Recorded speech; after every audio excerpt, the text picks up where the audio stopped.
All right.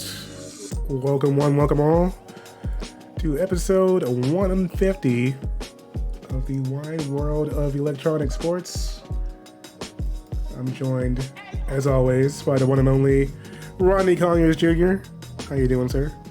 I'm doing really well. A lot of action in the world of fighting games this past week, so I'm so excited to break it down. How you been, though? You good? Yeah, feeling pretty good. Exactly what I was gonna say. I'm pretty hyped about all the fighting game news that's been dropping, which is one of the reasons why you have a special guest for this episode. The one and only Blake Morse is in the building. He had a little bit of hands-on time with some of these games this past week. So, how you doing, sir? Good, man. Good. You know, me being the FGC expert that I am and everything. I can beat my friends that don't play video games as much as me most of the time. But I probably couldn't take either of you guys on. Maybe in Tekken. Maybe in Tekken, honestly, though. That I actually took the time to learn some combos and moves way back. Hey, I mean that's definitely fair. I mean, I think some folks, they might spread themselves a little thin getting involved in so many fighting games. But if you're good at one or two, it's a-okay. And Tekken's got a wide history, and of course, Seven's going on like what, year 8 now. So it's definitely getting a little bit long toothed compared to some of the other franchises. I guess it has been a long time, because I remember, playing. They had. I went to an event at Bandai Namco a long time. Mm-hmm. Their San Francisco office, and they had the Tekken 8, or not Tekken 8. I'm sorry, Tekken 7 arcade cabinets in the U.S. Like for the first time, like just at their office. And everyone spent a lot of time playing 7 after we were done with all of our work. That's also where I actually got to meet Harada-san. Oh, nice. I have my autograph copy of Tekken. So, a bit of a Tekken fan. I'll admit to that. Let's dive right into it. So, I mean, considering how we got this information, were either of you expecting to see a Tekken 8 drop at the state of play of all things? I didn't expect it at the state of play. I mean, I thought we would get something. We had that teaser, right, back in the summer, early summer, June, the Jeff Summer of Game stuff. Yeah, it wasn't that long ago. Oh, was that at Evo, wasn't it? Wasn't it at Evo? Was it at Evo that they did the teaser? I think that was at Evo, yep. Well, wherever it happened, we had that teaser, and you knew Tekken was coming. You just didn't know what Tekken. You didn't know if this was going to be a tag tournament game, or we were getting Tekken 8, anything in between. And then what we did get, oh, baby. Oh, man. This is like supposedly all in-game engine stuff. Yeah, they said it was all PS5 action going on here. It's clearly a mix between in-game and cinematic being played in-game. I mean, look at the particle effects in the background, all that being rendered. It's pretty wild. Yeah, the game looks amazing, and I think it just kind of goes to show like how far Tekken has certainly come as a franchise, but also just highlighting some of the details that they decided to like really, really show the world. I mean, it just also shows like their kind of knowledge and like what people want to see in a fighting game aesthetically. Like, you brought up the rain and of course the thunder, the electricity when you hit, Tekken, of course, has always had like, not always, but like these last so many, I believe between 6, tag 2 and 7, the stage interactables and being able to break through walls and like all of that is on prime display here in this trailer. It's beautiful, Yeah, I love the way that the ground breaks and crumbles now. When people get hit and grab the ground and not fall down.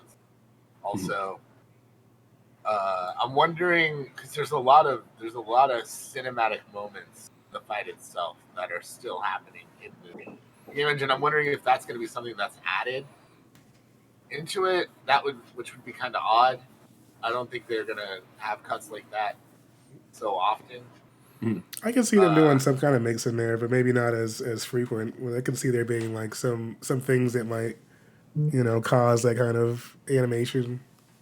It probably won't be as frequent. It's probably more for the presentation, but I can see them adding in something like that maybe for certain moments in game. But they did confirm that the game itself is being built on Unreal Engine 5. So. Yeah. That's amazing. Like that is some of the best news I've heard in fighting games.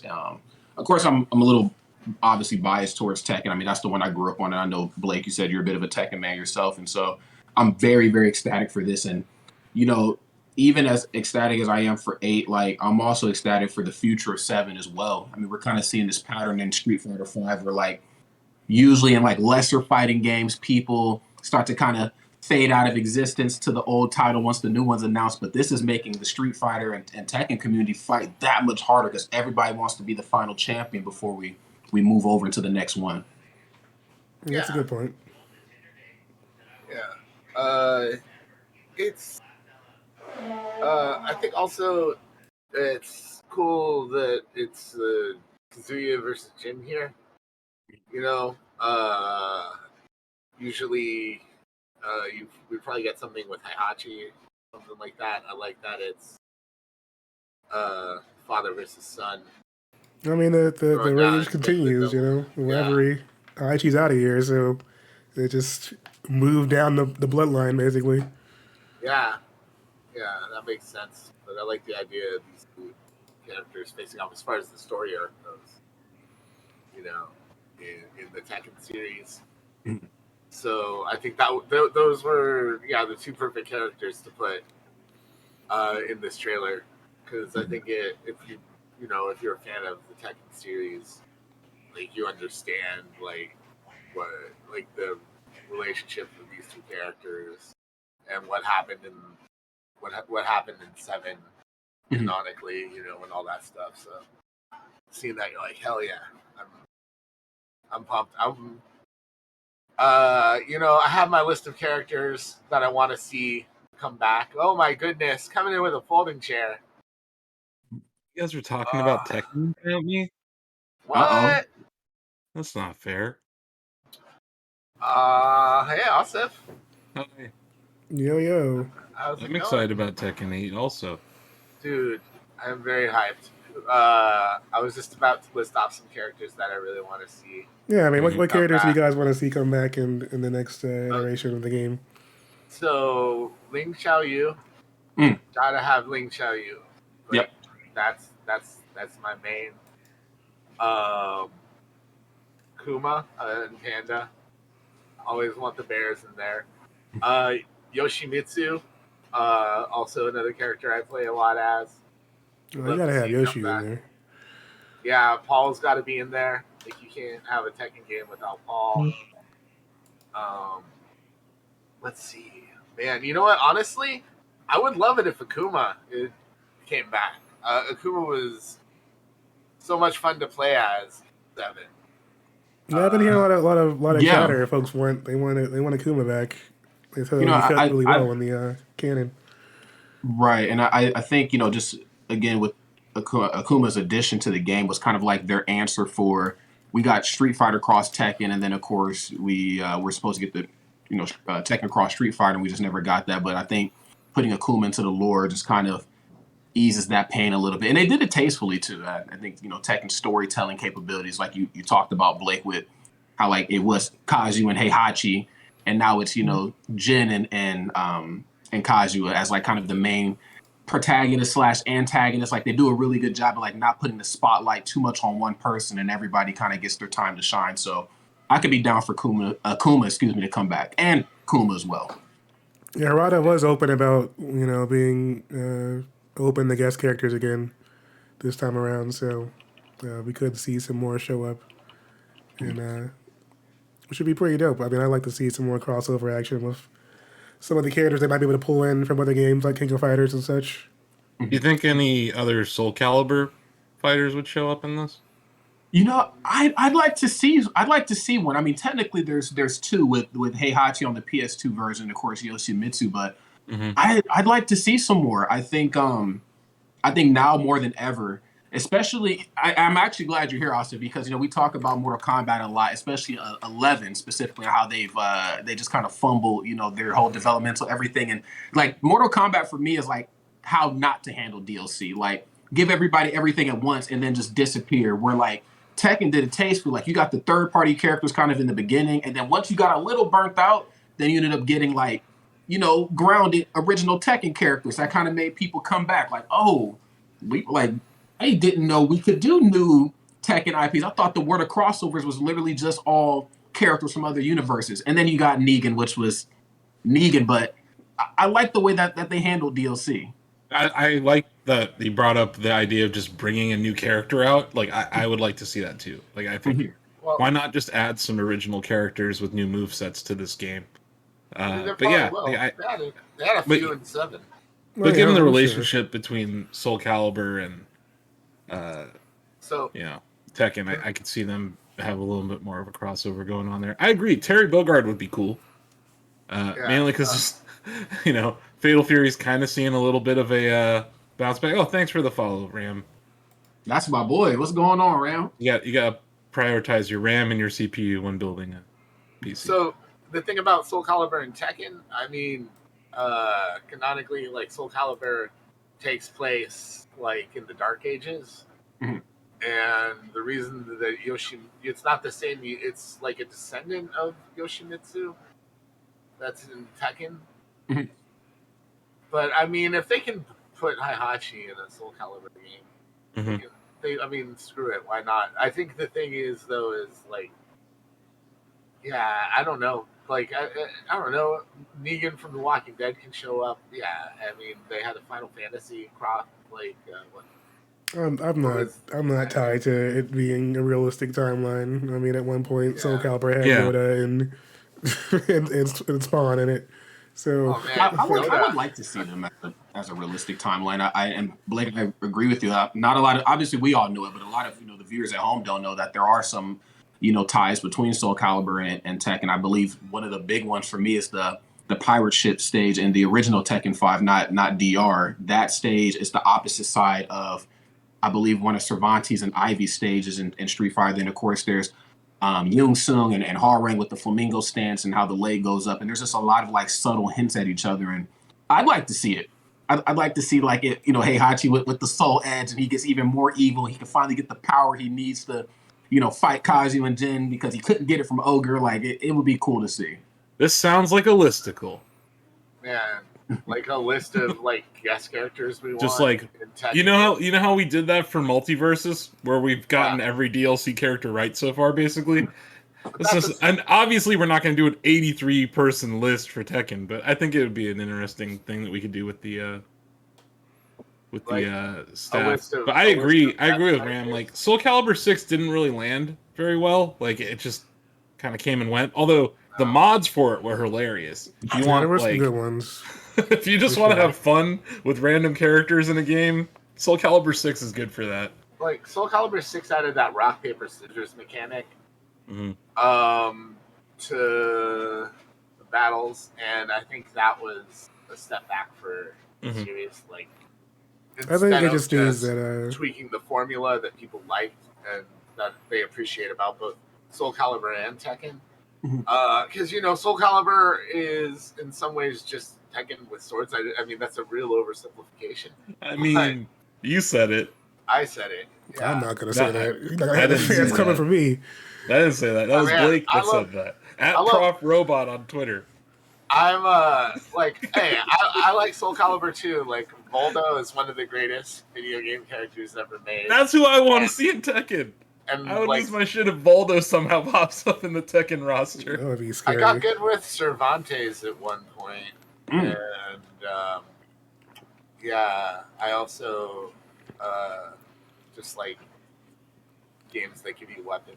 Yeah, to Ram's point, I don't know what really happened with Soul Calibur either, but like SC6 just kind of didn't pop off as an esport at all. It made like one Evo lineup, I think, and then I think so, yeah. It just doesn't have the same kind of staying power in a way. I think it's definitely one of those games where it needs the next generation needs to be, more of a thing for them. I think that they built it on the same Unreal Engine 5 where you can do a lot more dynamic stuff with the weaponry and stuff like that in the stages.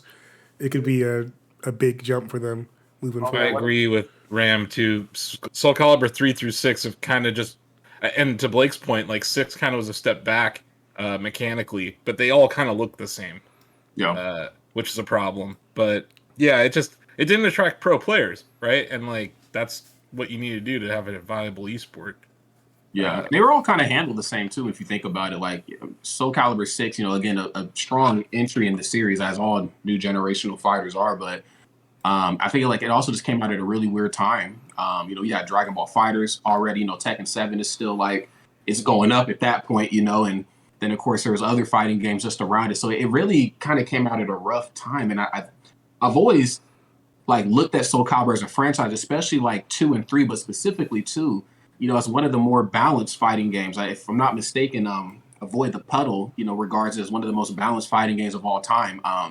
Now to which version of 2 he's talking about, I actually don't know. But, he speaks of it in high regard. And I want that level of lore and lineage to come back with Soul Calibur. Because I remember as a kid, like, sitting down with the game, like, it's Soul Calibur Day. No Street Fighter, no Tekken. Like, we're running Soul Calibur all day, and I would love to have that back. It's timeless.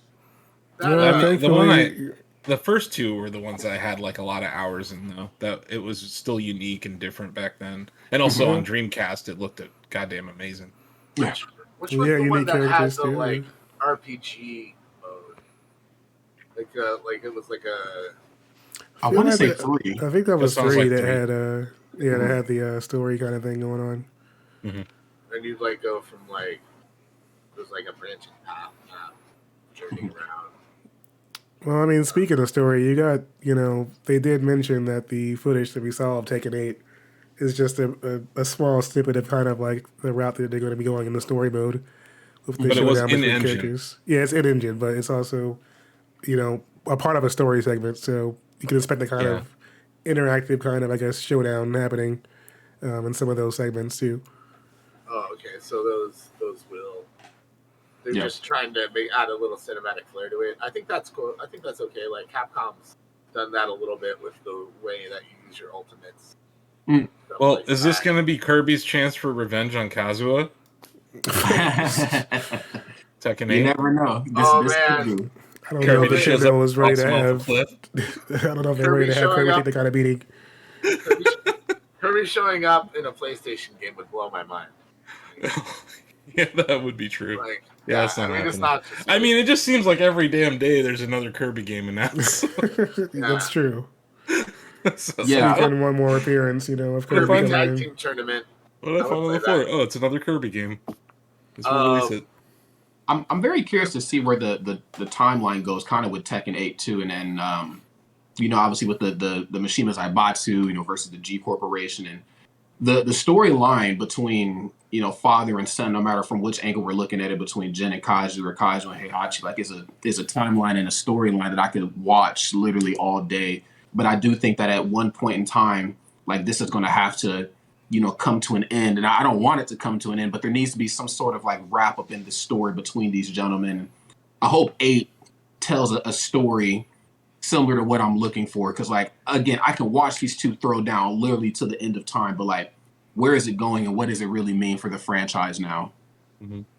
Yeah, I mean, does it, at this point, like, it doesn't need to focus on Jin anymore. Like, he's not as like pivotal a character as like say like Ryu in Street Fighter or something like that, or even like I don't know, any of the characters in Mortal Kombat. Because for a lot of people, they're not even familiar with the lore. A lot of times, like diehard fans are into it, but the average player doesn't really give a damn. And like there's plenty of people that made Jin, but like he's not like dominant. He doesn't dominate. There's a lot of people who play Tekken that never even consider the story. They just play it as a multiplayer game. So I see your point. Yeah, but I think they might be trying to change that though. If this if they have so much opportunity now, if the amount of stuff they can do in game. I agree, Danny. This is an opportunity. This is kind of an opportunity, not like to reboot, but just kind of like reintroduce the story to like a whole generation of people. I think we're seeing that with like a lot of games right now. Is like Street Fighter 6. I know we're gonna talk about that in a second, but like that single player mode seems far more robust than the nothing that shipped with Street Fighter 5. So like the Tekken anime just came out on Netflix a few weeks ago. It's really good, really good. You want to talk about like getting people interested in the story? Like it very much tells like an origin story, and a lot of the ancillary characters show up. It seems to take place like not at the first King of the Iron Fist tournament. And we're gonna get more trailers like this. So like we're gonna get like more of these little nuggets that we can kind of piece together what the story's gonna be before the game even launches. And honestly, it's a great marketing strategy because it's gonna have people talking about it. We're sitting here talking about it.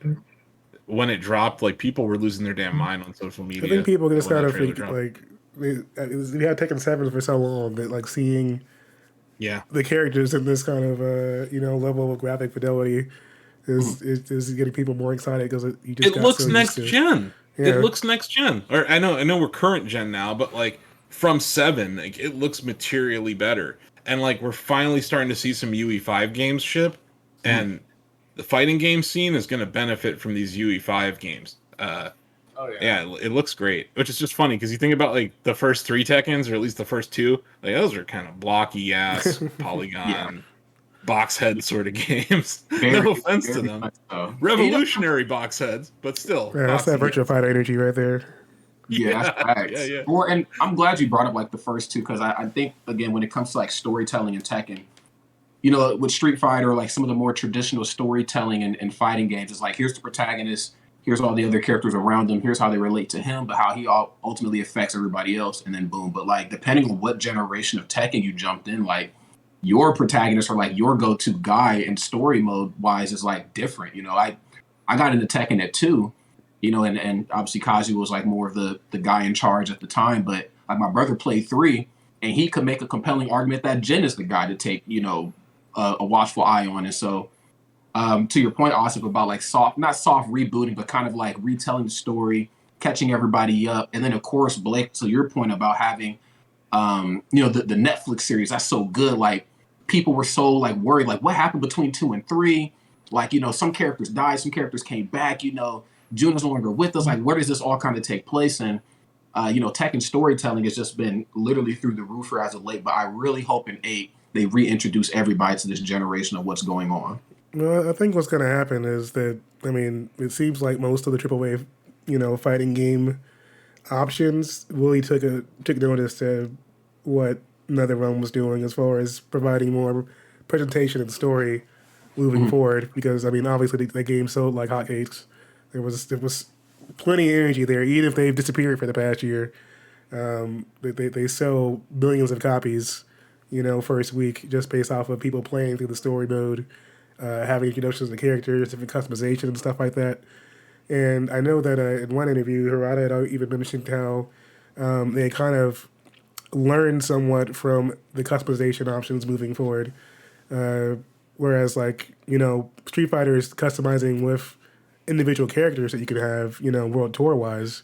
But it's a bit different than having customization options for the real characters of the game. So I think that Tekken might scale some of that back and focus it more on providing different costumes and stuff like that, maybe for characters, but not maybe the same level of customization where you're putting on magic wands and magical girl dresses and stuff for each character. I'm not sure they're gonna go as much that route this time around. God damn it! I love that though. I made like the entire cast of Bob's in the custom Tekken 7 custom stuff. I made some really, really, really random, stupid costumes. It's so great. I love that stuff. I love customization options. Like in any game, I'm like you can ask us if I'm constantly making cars in Rocket League. It took me like 5 years to make one car in Rocket League. Blake has like 20 different ones ready to go. 30. I got like he's got 30. He's 30 presets. Wow. And I'm just like, I have my 2 right now. Yeah, that's Um, what I'm all about. But yeah, I cannot wait to see more Tekken 8. I'm so Here's a happy. question: Mhm. when do you guys think Tekken 8's going to release? Before well, Evo. before Evo, yeah, with Street Fighter, I think Danny, you've been kind of like hinting at you're thinking of like a February release. I'm thinking maybe sometime after that. Just giving people a good gap between Street Fighter 6 and Tekken 8, but hopefully before Evo, because Evo's always going to be August. But I would like to see it sometime middle Second, 2023. I'm I'm thinking thinking later. Thinking later? Hmm I'm I think thinking we're gonna. Yeah, go ahead, Danny. I think it's either if it's not coming out, early summer, then I think it's gonna be a end of the year type of game. Yeah, Mm. that's my guess. Is like I think it's gonna. They'll probably show the final version at TGS next year. Mhm. So they'll be hands on. Like there'll be like a proper demo at TGS. Probably one at PAX right before then. But like I feel like October for a release, because then I think it gives Tekken 7 its last hurrah at Evo. Uh, I think we So get it's gonna be one last. close. I mean, yeah, maybe if they do like a demo at Evo or some kind of Yeah, like or they can do an exhibition or something like that. yeah, yeah. With the new game, that might Definitely hype balance it. out. Definitely hype up Tekken 8 at Evo. Like no doubt. Like they'll have a character reveal or something crazy will happen at Evo. But I just kind of think like I don't know. Like I still like watching Tekken 7. It's fun. yeah. And like the meta has kind of settled. People know who's gonna be in the top 8 usually. But I kind of want to see Khan and Arslan, like all these guys, like me, like just one more Evo, and then we can I mean, yeah, push everyone to I 8. could maybe see that.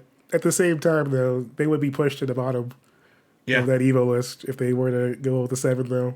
Because at that that's true. time, right now, realistically, NetherRealm was probably going to be dropping something in April or May. True. I would expect Street Fighter to also drop in that first half of the year. So you're not taking either of those, like, Sunday spots, basically, at that I point. would. Yeah, my guess is sometime between April and June. But we know Street Fighter 6 is going to be the headliner at Evo next year. Like Oh, yeah. that's like almost just write that in cement right Man, now. would I honestly? I would love to see Street Fighter versus Tekken in that, like, trying to be top dog in Evo. Mm. Yeah, That's like if you put that them, would- That could be I a would. real defining moment for Tekken. Honestly, Mhm. I really think it could, because in a lot of the Tekken community is getting bigger and it's already massively popular in the FGC. I think Street Fighter 5, a lot of people weren't feeling it. No, but that was this year's last hurrah. Like that Yeah. felt like this is the last Evo Next for Evo Street was Fighter definitely 5. going to be a Street Fighter centric Yeah, but Just situation. from but watching. right now, Yeah. I'm just questioning whether Tekken will even make it to the final day in comparison to, like, being a Saturday, main Well, event. it's kind of reminds me of that last year at Melee had, Mhm. where it was the first game on Sunday, which like sucks. It's a horrible Yeah. time slot to be in, but like I can see Tekken 7 maybe get that treatment. But it Yeah. should be final day. Like it I really think should. Final Day. Tekken is too, iconic of a franchise. I think they'll definitely get Final Day. I mean, even like if we talk about on the subject of Evo and Evo entrance and numbers, two games that come to mind are certainly Super Smash Bros. Ultimate and Dragon Ball Fighters, where I believe 2 years in a row for Dragon Ball Fighters, they got the last slot on Sunday. I think the first year they had the most entrants or something crazy, and then the next year it was still pretty up there, but they got either the second to last or the final slot. And as you guys know, like Dragon Ball Fighters was a game at the time that, I mean, that top 8 had to been at least 4 hours long. Like it was insane. Yeah, I but can if see you think about it now, though, like Guilty Gear takes that spot. Yeah. So True. you're gonna have a Guilty new season Gear of Guilty by definitely then took that too. So it's like I'm thinking what another Roman has going on, Guilty Gear and Street Fighter will probably be rolling out that And, like, last day, depending. We're gonna hear something about Project A before the end of the year, right? Yeah, for sure. So like I'm just looking at how stacked next year is going to be for fighting games. It makes sense to spread the releases out a little bit. And if it's Street Fighter and Mortal Kombat are going to go head to head most likely in that first quarter or second quarter ahead of Evo. It just from what we've seen from Tekken 8 here, we're not seeing gameplay yet. Like I know this is a tease. but like if we see like more Tekken at the Jeff Awards this December, and then like even more like early next year, yeah, probably coming out sooner. But like I really got this feeling that it's gonna be like a post TGS 23 release for it, and they can just spend the whole year hyping it up. You know, we'll see. But you know what? You're right though. Like Street Fighter 6 is coming, and Mortal Kombat 12 hasn't even been announced yet. And when that does, it's gonna be a lot of hype to fight over. It I mean, is. yeah, if they keep the trend up, you know, we're gonna get that Game Awards announcement and trailer, and then the release rollout and everything else around April. I would bet several tacos that Ed Boon's gonna walk out on stage at the Jeff Awards and announce Mortal Kombat 12. Like it just seems telegraphed at this point, especially with that BS poll he ran a week before, which was just nonsense. I mean, he is a master troll, so yes, it is definitely a thing. Speaking of trolling, I see that Rod linked this in here, so I need to know which portion of this Taken fashion are you guys rock? All right. Well, first of all, whoa. Hold up a damn minute. Okay, there ain't nothing trolling about what just went on here. So obviously, Tekken and Supreme came together to do something awesome. I will say this: the character select screen jacket is a little in your face, it's a little gaudy, you know, but the rest of it is done tastefully. The all-over print sweater with the big character on it is awesome. Now, this does come at the expense of it being on Supreme's website, which means you're going to pay an arm, a leg, and your firstborn child to get any of this. But anything Tekken related, like I try to grab, you know, whether it's Supreme, whether it's local, Tekken attire, like they just pride themselves on fashion. Kazuya Mishima he likes sneakers. Like this game just breeds fashion, and I gotta look into it. I gotta look into it, Denny. You know that. You gotta tell me what the price point for these things are. Yeah, what are the price points? Do we know? I'm gonna pull it up here. Sorry, I got the. Okay, I do like that sweater. Out of the four things that you've shown me, I like that sweater. I like the King I would sweater. rock the Cosby sweater. I like the devil. I like or the not devil not jean. Cosby sweater. The devil jean jacket is dope too. I would rock that character. Would you rock a jean jacket in 2022, Blake? Is it jean? Is that a jean jacket? No, J-I-N. Jean. Oh, I thought you were talking about denim. I thought you were talking about denim. Minute. I wear denim. Wear denim jackets. What's going on here? Yeah, I wear a denim jacket. People are just gonna be wondering where my MAGA hat is. Oh, what? No, listen. You get a nice denim jacket, all right, and you get you a nice piece underneath. Maybe if we were in Canada, I could get away with the denim jacket, but no, here in America, I'm just gonna look like my politics. I'm not gonna So this is an in-store release. Yeah, so I think you have to come out to New York and come get some of this stuff. You got to stand in line. So you have to fly to New York to buy the most overpriced apparel possible. I mean, it's collecting culture. It's almost retail therapy, if you will, Asif. You know, some people like to collect crazy stuff like this. Me personally, some people just wear T-shirts every day. I do too. I got this shirt for free at CEO. Like she was throwing shirts in the audience. Western Digital. I know that shirt. I have the same shirt. Oh, see, I fucks with that shirt. You know how much that shirt costs? $0.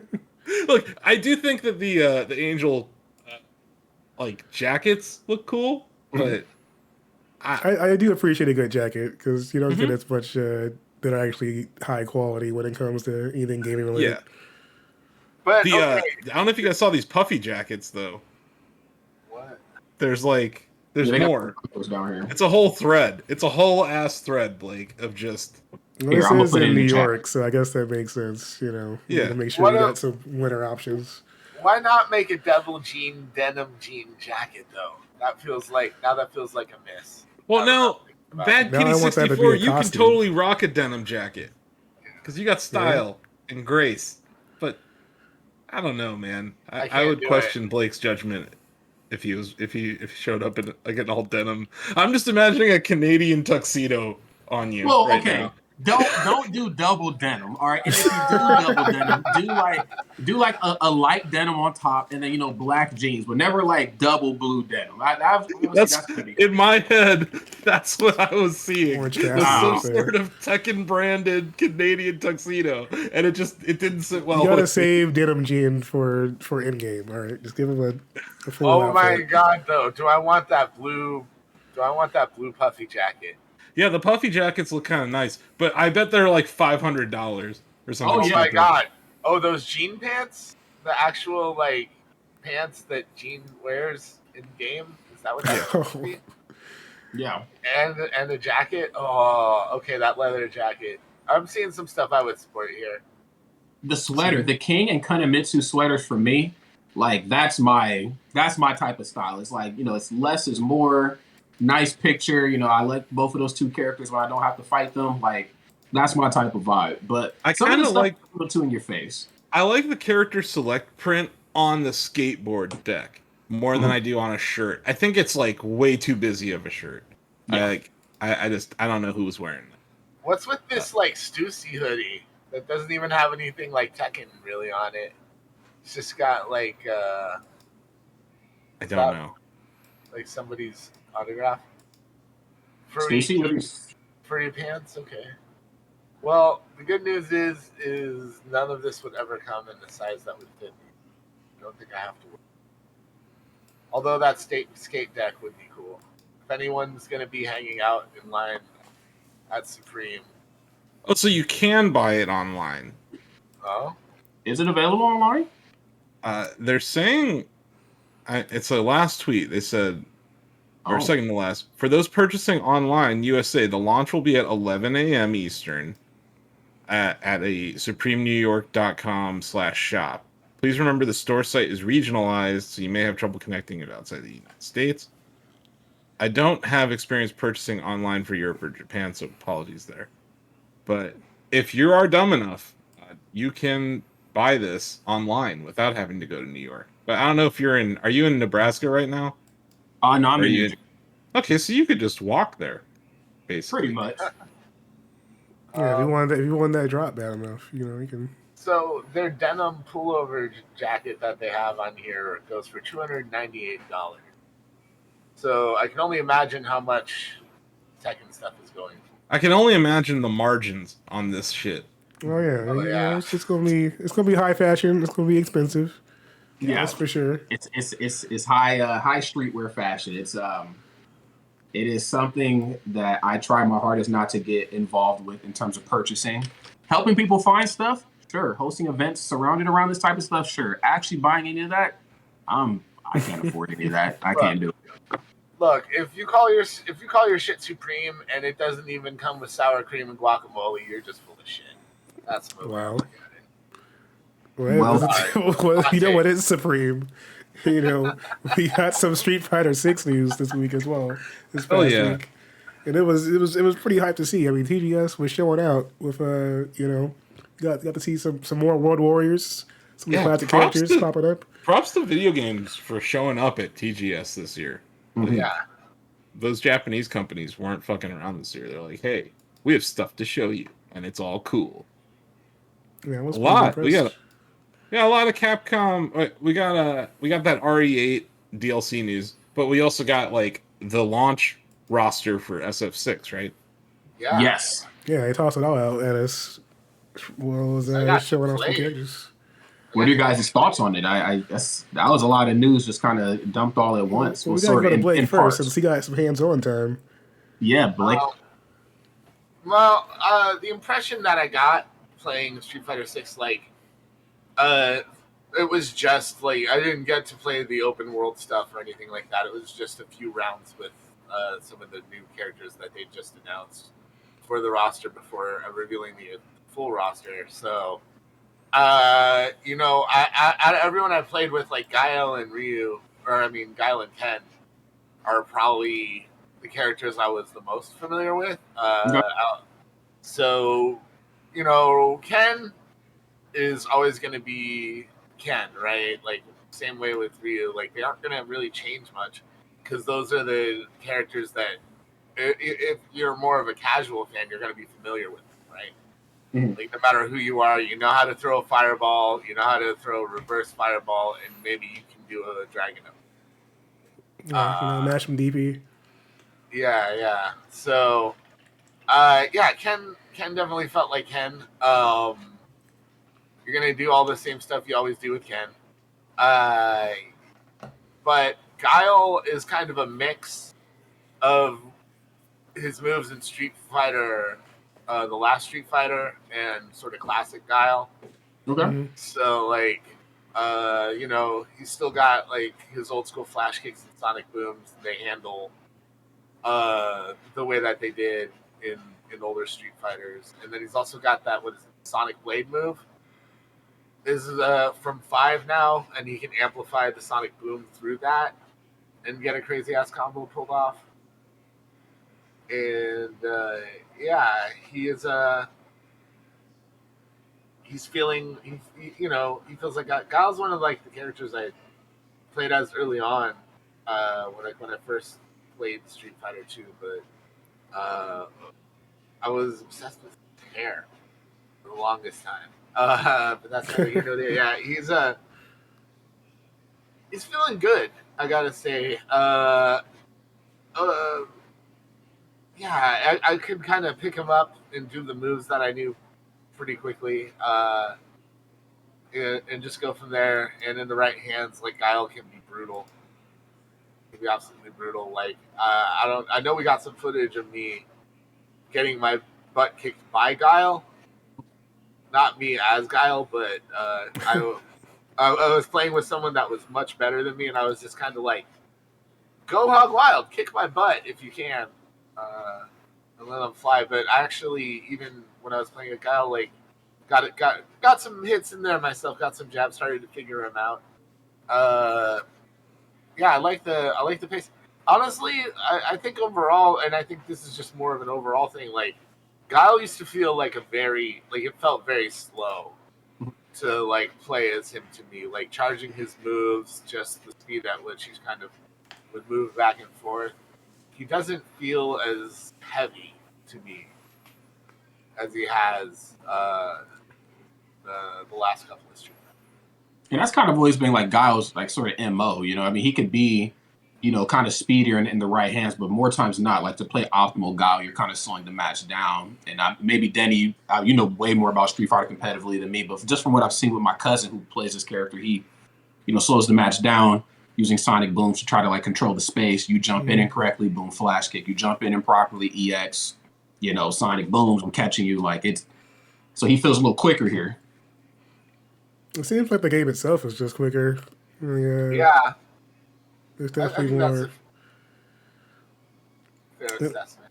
What I saw, like from some of the footage, was that it appears that since they brought pairing back in this game for every character, that it's an option more defensively, but it's not one that's going to be able to break the game with like over the top like damage off of a parry, like you might see in some of the other titles. From what I can tell, that seems to be because it's got like 1 frame startup time. So when you get cornered or like someone's setting you up for a 50-50 or a meaty situation, you can basically time your parry option on wake up to get out of that situation. But anything you get off of it is not going to do that much damage. So they seem to be balancing the meta around some of that kind of energy where like you have an option besides, either blocking or, preparing for a throw. But now you have a parry option in the corner if someone tries to hit you with a meaty or cross up overhead or something like that.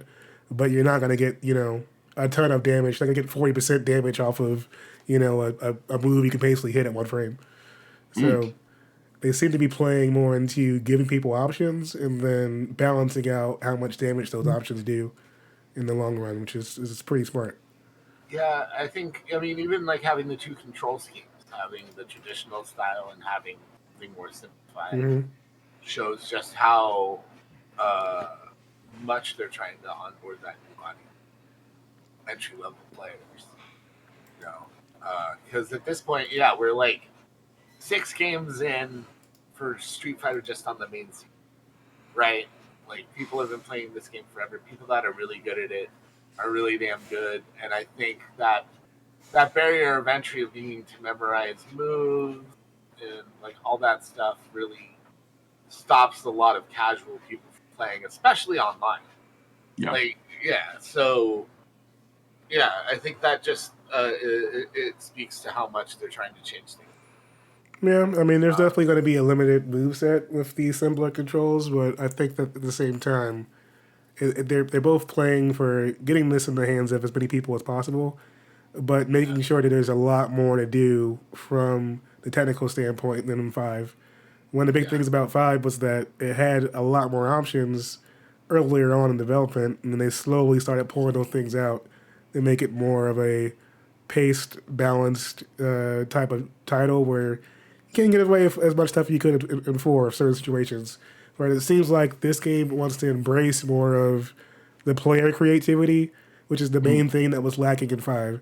In 5, you basically play certain characters a certain way, and that's pretty much it. You just have to be optimized in your play style. Whereas I feel like the big thing about Street Fighter was always that a character in someone's hands could be played a different way, and so therefore you have to, commit to figuring out their play style. Like Filipino man playing Rose is completely different from someone else playing Rose. Going from being super aggressive with a Rose character to being super defensive with someone else playing like Jaywong. So I think they seem to be leaning more into letting people's play styles balance out and giving them the kind of tools and freedom with just the mechanics of the game to make it interesting. And then eventually maybe balancing out whether some things are broken or not down the long run. But it looks like we'll be able to get our hands on it fairly soon because they did announce a closed beta is happening as well next month. Yeah, very excited for that, especially with the game, like you said, just playing a little quicker. And I actually wanted to ask you guys about that. I think with the ability to explore these characters a little bit more freely, competitively, how does that really coincide with the gameplay feeling a little faster now? Like, do you think that's something that people who play Street Fighter 5 on like a die-hard level are going to adjust to pretty quickly? Like, was this something that they were kind of asking for? Because of all the things I've ever heard, come from Street Fighter community in terms of complaints, I don't know if I've ever heard anything about the game speed. So do you think that this is like a stylistic thing to coincide with like the less is more? I mean, Street Fighter 2 invented the turbo option for the most part, right? Yeah, I think having at least the option for faster paced play is always. And like all the MVC games were kind of ridiculously fast paced. Yeah, I think about like from Third Strike to the Alpha games, like the speeds there were ridiculous in comparison. Yeah. Even going to CVS2. So 4, by the end of 4 was pretty quick. But trying to get like, Super Street Fighter 4 and Ultra and everything else there. But 5 in comparison was way slowed down in comparison to the other games. So This seems to be more like they're giving you the tools to deal with the speed, like your parries and such, being one frame, so they can get yourself out of situations. But they're giving people more freedom to say, hey, you know what, we're going to give you the opportunity to set up stuff in the corner here. You got characters like Kid, for example, who's getting the ground bounce off of, and Guile, I think, had like a Sonic Boom to bounce people off of the wall. Wall bounce from it. Yeah, like stuff like that happening where you continue combos and out of a corner and then back to mid screen and then set up another setup. Like that kind of stuff is what you want to see early on because it gives the players opportunity for creativity, but also for different setups. And then it turns into like which matchups are better for these situations. Yeah, that wall bounce that in your Guile footage, Blake, that was one of the reasons it got picked up by a couple people on social and on Reddit, like because they were just like, they look for every little bit of gameplay they can see, and yours definitely gave them that evidence that there's that ability to chain combos together. It just wasn't in 5. But it tells you some of where they're going with the gameplay style because you have a character that's known for being more defensive, like Guile, getting wall bounces. Like it's like that in itself is telling you that they're going for more combo potential for each character, even if ones that may have been seen as more defensive in the past. And I can tell you, just from like a casual spectator standpoint, like I like faster and bigger combos. So like it's going to be more interesting to me because no offense to Street Fighter 5 pros because they're very talented, but that game got boring to watch. Yeah, I mean, people even said that we were playing. Spectators and everything else. Like it's not hitting the same level of entertainment to watch as you would see in some situations where you'd have like Daigo or somebody pulling out some character they didn't even know. Like, because So I sat there and watched all the Evo Final Day tournaments basically, and Guilty Gear was just like Guilty Gear Strive was just like really fun to watch and super fast paced. So to go from that to like Street Fighter V right afterwards was like, whoa, this game is slow. I think that made it like those two side by side really kind of hammered that in. Denny, you mentioned like them going for like more combo and like fast paced action. I think like playing as Kimberly, one of the new characters that they were showing off, like really is indicative of that. Because they have this one ability where they like throw a firecracker down at the ground, and like depending on which punch button you use to throw it goes shorter or further distances, and it's you have to really, but it doesn't explode right away.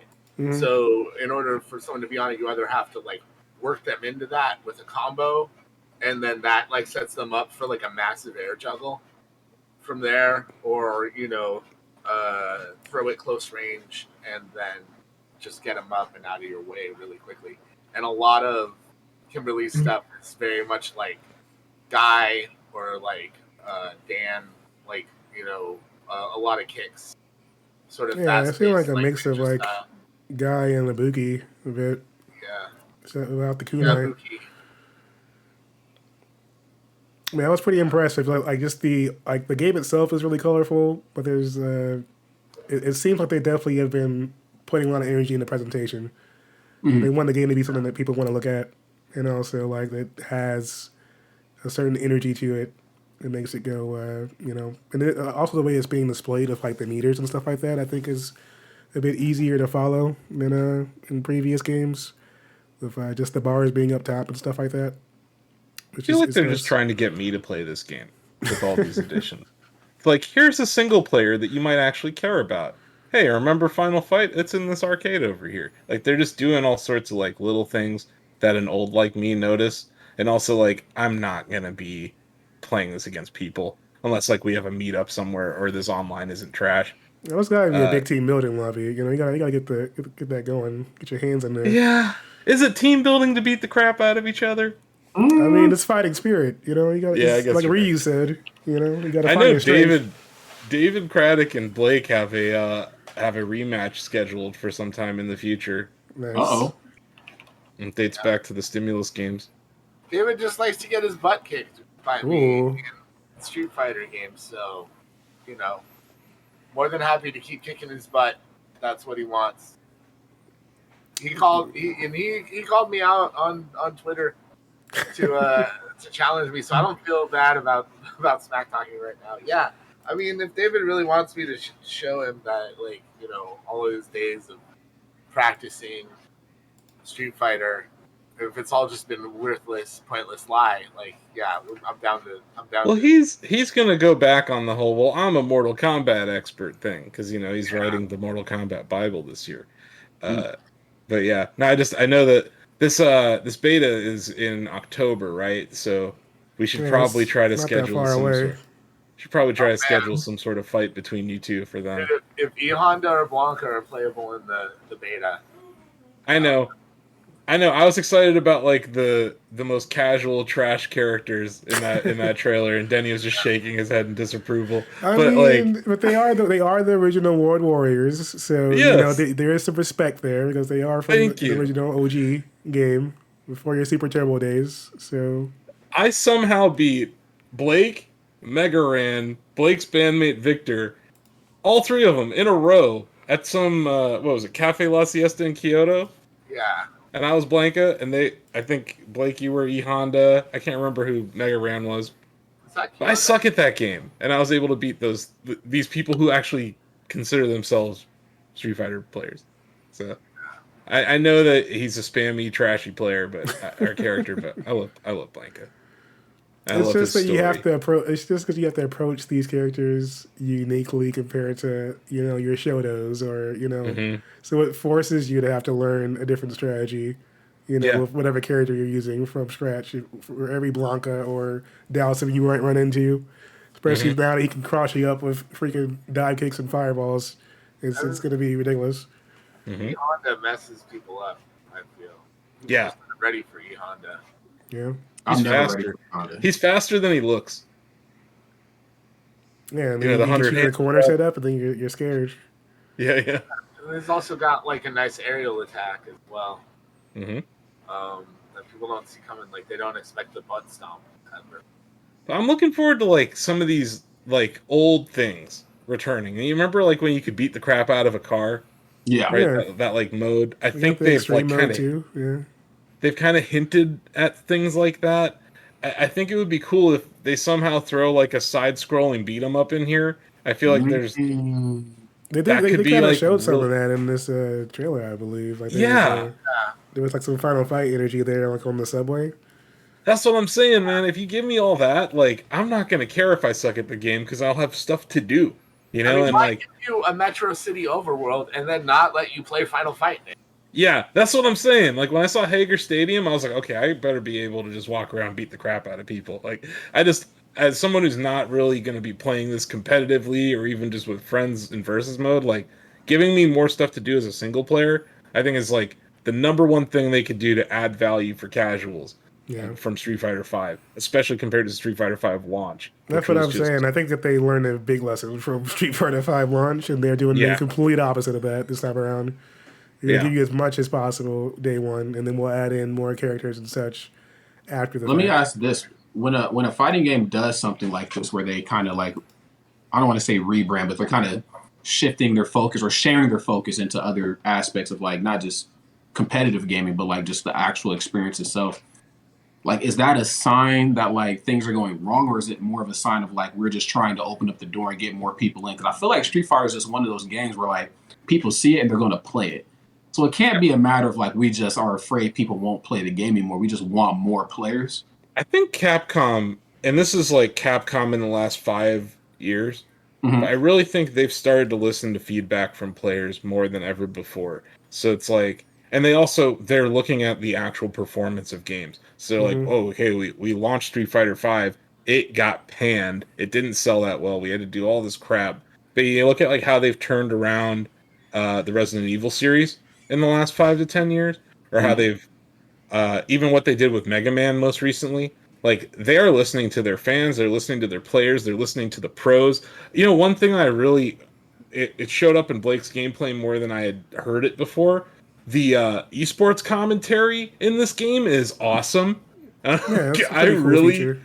really dig it. The amount of time they had to have spent to make that feel organic is really cool, because like it's like, oh, he starts off with a fireball. You know, there's all these conditional, you know, like the amount of AI or logic based commentary that's there is just really interesting to me. Like, it could have sounded terrible, you know, because like, I don't know, I'm coming from frickin' Madden, where the commentary is the same frickin' 5 sentences sprinkled across a 60-minute game.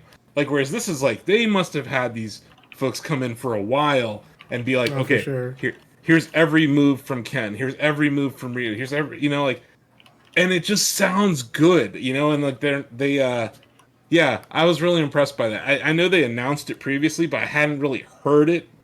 If you go back and you look at our gameplay on Shacknews YouTube, there's a lot of it there, and it sounds super organic. And these are like, once again, little things, but like a bunch of little things are going to come together in Street Fighter 6 that are going to make it noticeably better at launch than 5. And I think that's hugely important. But I do think Capcom listens to people. I think Capcom realized that, you know, they're the premier when it comes to, you know, setting the tone for both the fighting game and the esports scene on that end, but also like what presentation and some of that could do. You know, you had NetherRealms that always push things, you know, graphically to the limit for some things, and then giving you both your story mode options and then, you know, presentation. And Capcom, I think they're starting to see Street Fighter as what it is again now, which is a premier franchise for them, the same level as a Monster Hunter and Resident Evil, that could really be a global kind of phenomenon if it hits at the right time with the right kind of, you know, quality behind it. Plus, you have like, you know, situations where people play the heck out of this game, regardless if you're casual or not, which is one thing that I noticed with the beta coming up. but it's also going to involve crossplay, which is huge. You know, you're gonna have PS5, you know, Xbox Series X and S, and Steam available for the playthrough. If this game has fully functioning crossplay at launch, and you know the same level of netcode as a Guilty Gear and such, with the level of stuff you can do on your own, it could be huge. Yes. Yeah, I have to agree with that. And I love And you the just commentary too that you brought up, Asif. I was just playing NBA Street Volume 2 a couple of nights ago, and I remember DJ Cucumber Slice and his in-game commentary, and I'm like, I forgot how much I love this when it's done right. Street Fighter 6 appears to be doing it like really well. Maybe the best it's ever been done in a fighting game. But yeah, I'm stoked to see that. I have And a lot yeah, of I faith agree, because Danny. of the energy that they put. Like there was a major like shift to the Switch halfway through Street Fighter Five, after you know Ono had left from the Yeah. position, and they had swapped out things, and they had a new team coming in. All the DLC characters that came after that, like people were excited about Dan because he looked like a legit character again for Yeah. around. But all that kind of like energy was happening with each DLC release. People were like, "Hey, this is looking like." You think about like the first like 2 or 3 seasons of Street Fighter Five before that, with like all these random characters like Ed and Falky that had really lame kind of play styles, Corrine Yeah. and such, where like they're putting me to sleep, and then like characters like Dan come out and are hella fun to play, and there's a completely different shift there. So that same team moving on to a new game, you could tell like there's just a different type of energy with how they wanted to approach things, and it's definitely Yeah. showing off now. They don't have to fix a game; they get to make a game. So they're like, Yeah. okay, what did we do wrong? Let's do this instead. I think, yeah, that's a good point. Like they did have to kind of come in halfway through and fix the game, kind of like what's going on. Not that we're Yeah, the other thing is like the open world thing that they're doing with Street Fighter is Yeah, really I'm intriguing. intrigued. The fact that like they have Final Fight in the arcades, like you Mhm. can go play that, and they're gonna have like what I swear I saw Magic Sword in that arcade too. So like they're gonna have like little things like that are really interesting. It's the most world building I've ever seen them really do, because I Yeah. mean there's a plot to like all the Street Fighters, but Yeah, God, it's not really. it's like yeah. There's a plot. There's more plot in the animes than there are in the game at this point. Yeah. Yeah, it's hard to follow it all, honestly, and then new characters come in and you're like, I don't even know what's so It plays well and it looks good and it sounds good. This I agreed though, Denny. Like if this crossplay works, like this is gonna be huge for I tell you my group of friends playing it, or just in general, because like not it's hard to get a PS5 still 2 years Yeah. later, right? And like I don't know, I could probably get you an Xbox tomorrow. It doesn't matter. But like being able to play if you have Steam, right? Because most people have a PC that can probably play this game. Being able to have those people playing with PS5 or it's not on PS4, right? It's just a PS5 game.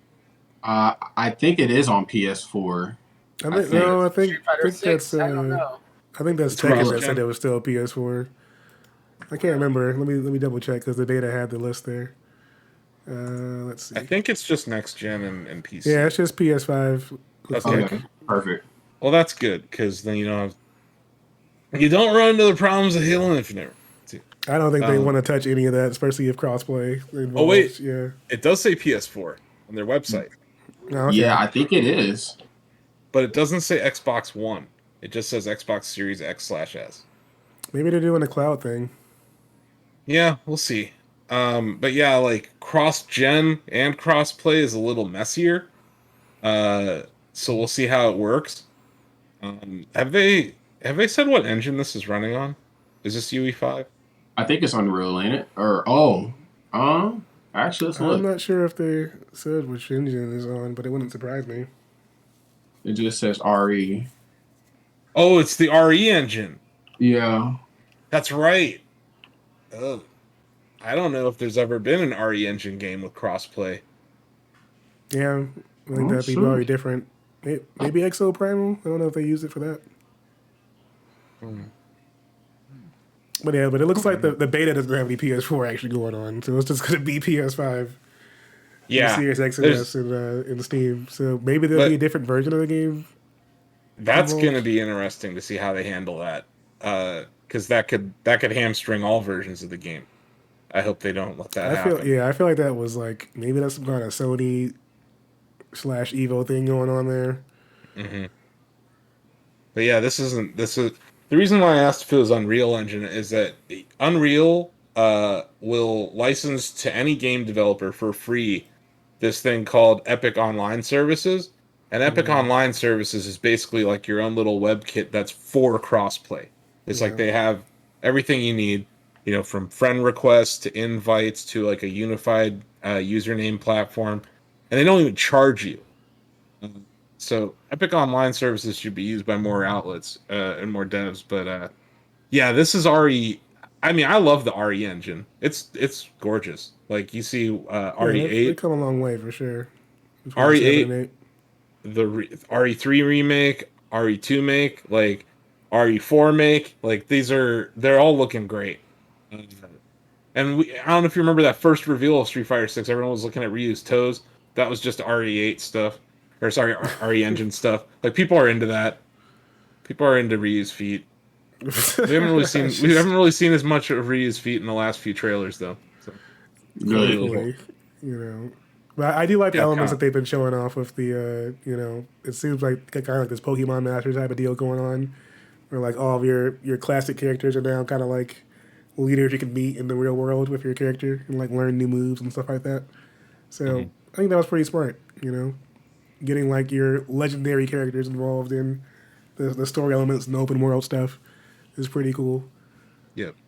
Plus you got like characters like Ken who are apparently undercover or something, or like got kind of like weird stuff going on now where he's on the run from some I have a theory about conspiracy. Ken. What's the theory? You guys really want to hear it? I mean, if you want me to put on some X-Files music for you. I know it. Because what's this Put thing? it on. Ken was in Washington, D.C. on January 6, 2021. Ken of all characters? That's definitely Guile, but okay. No, but there's like this, they had this like little bio blurb for each character. Yeah. And it was like, Ken had to go somewhere after like I don't know. He's being framed, all right? He had to leave his family behind. Because and the company, because, they're saying that he was involved in some sketchy stuff. Okay, there it is. Photoshopped He's being framed by Guile. That's what's happening. Wow. Guile's framing him for being at the battle of family men right there. People forget that Guile has a family too. Even though he told Ken to go home and be a family man, he's got his own family at home too out here. Right? So he can only be one dad. It's Street Fighter 2, not Street Fighter QAnon. Street Fighter 6. But yeah, anyway. Damn. I'm just gonna put it out there. I don't know where Ken Masters was on January 6th. There can be only one dad. Only one family man survives. Well, anyway, that was so amazing. apologies to Guile and Ken's families, and maybe Ken. I don't know. I mean, he's got like a jacket on. It looks like he's working at like some warehouse or something. That's because he's on the run. He's like the fugitive. He puts the jacket on. And puts it's like the Better Call Saul. He has to take on a new personality. No one's gonna notice like a giant man built like a thumb because he puts a fucking hoodie over his blonde hair. Yeah. Yeah. He should probably dye his hair. Yeah, or cut it. That would have been great if Ken just showed up with like a shaved head. Yeah. I'm still waiting for our sub count to hit 1,000 so I can get a haircut, but so far not happening. Don't cut the luscious locks. What are you doing? You're reminding us now. We gotta push that next time. Clearly. I'm actually gonna cut my hair pretty soon too, so it's getting unmanageable, and I just now you can't cut your hair until we get 1,000. Fair. I can rock the Childish Gambino for a little while longer. I can do it, but it's gonna have to go sooner. Eventually, we'll have to film a really cool music video. But the last thing I wanted to bring up from the Street Fighter end before we start moving on to the other news was that they did reveal the full roster, and just based off of who we got coming out do you guys have any favorites that you think you'll be spending your time with in the game first? I'm gonna pull up a Well, list. I'm interested to see Kimberly, like just out there playing as her and just seeing what people do with her. I like seeing new characters, so I think Kimberly's gonna be cool. I really enjoy playing as Zangief, so I'm interested to see if they've done anything to him.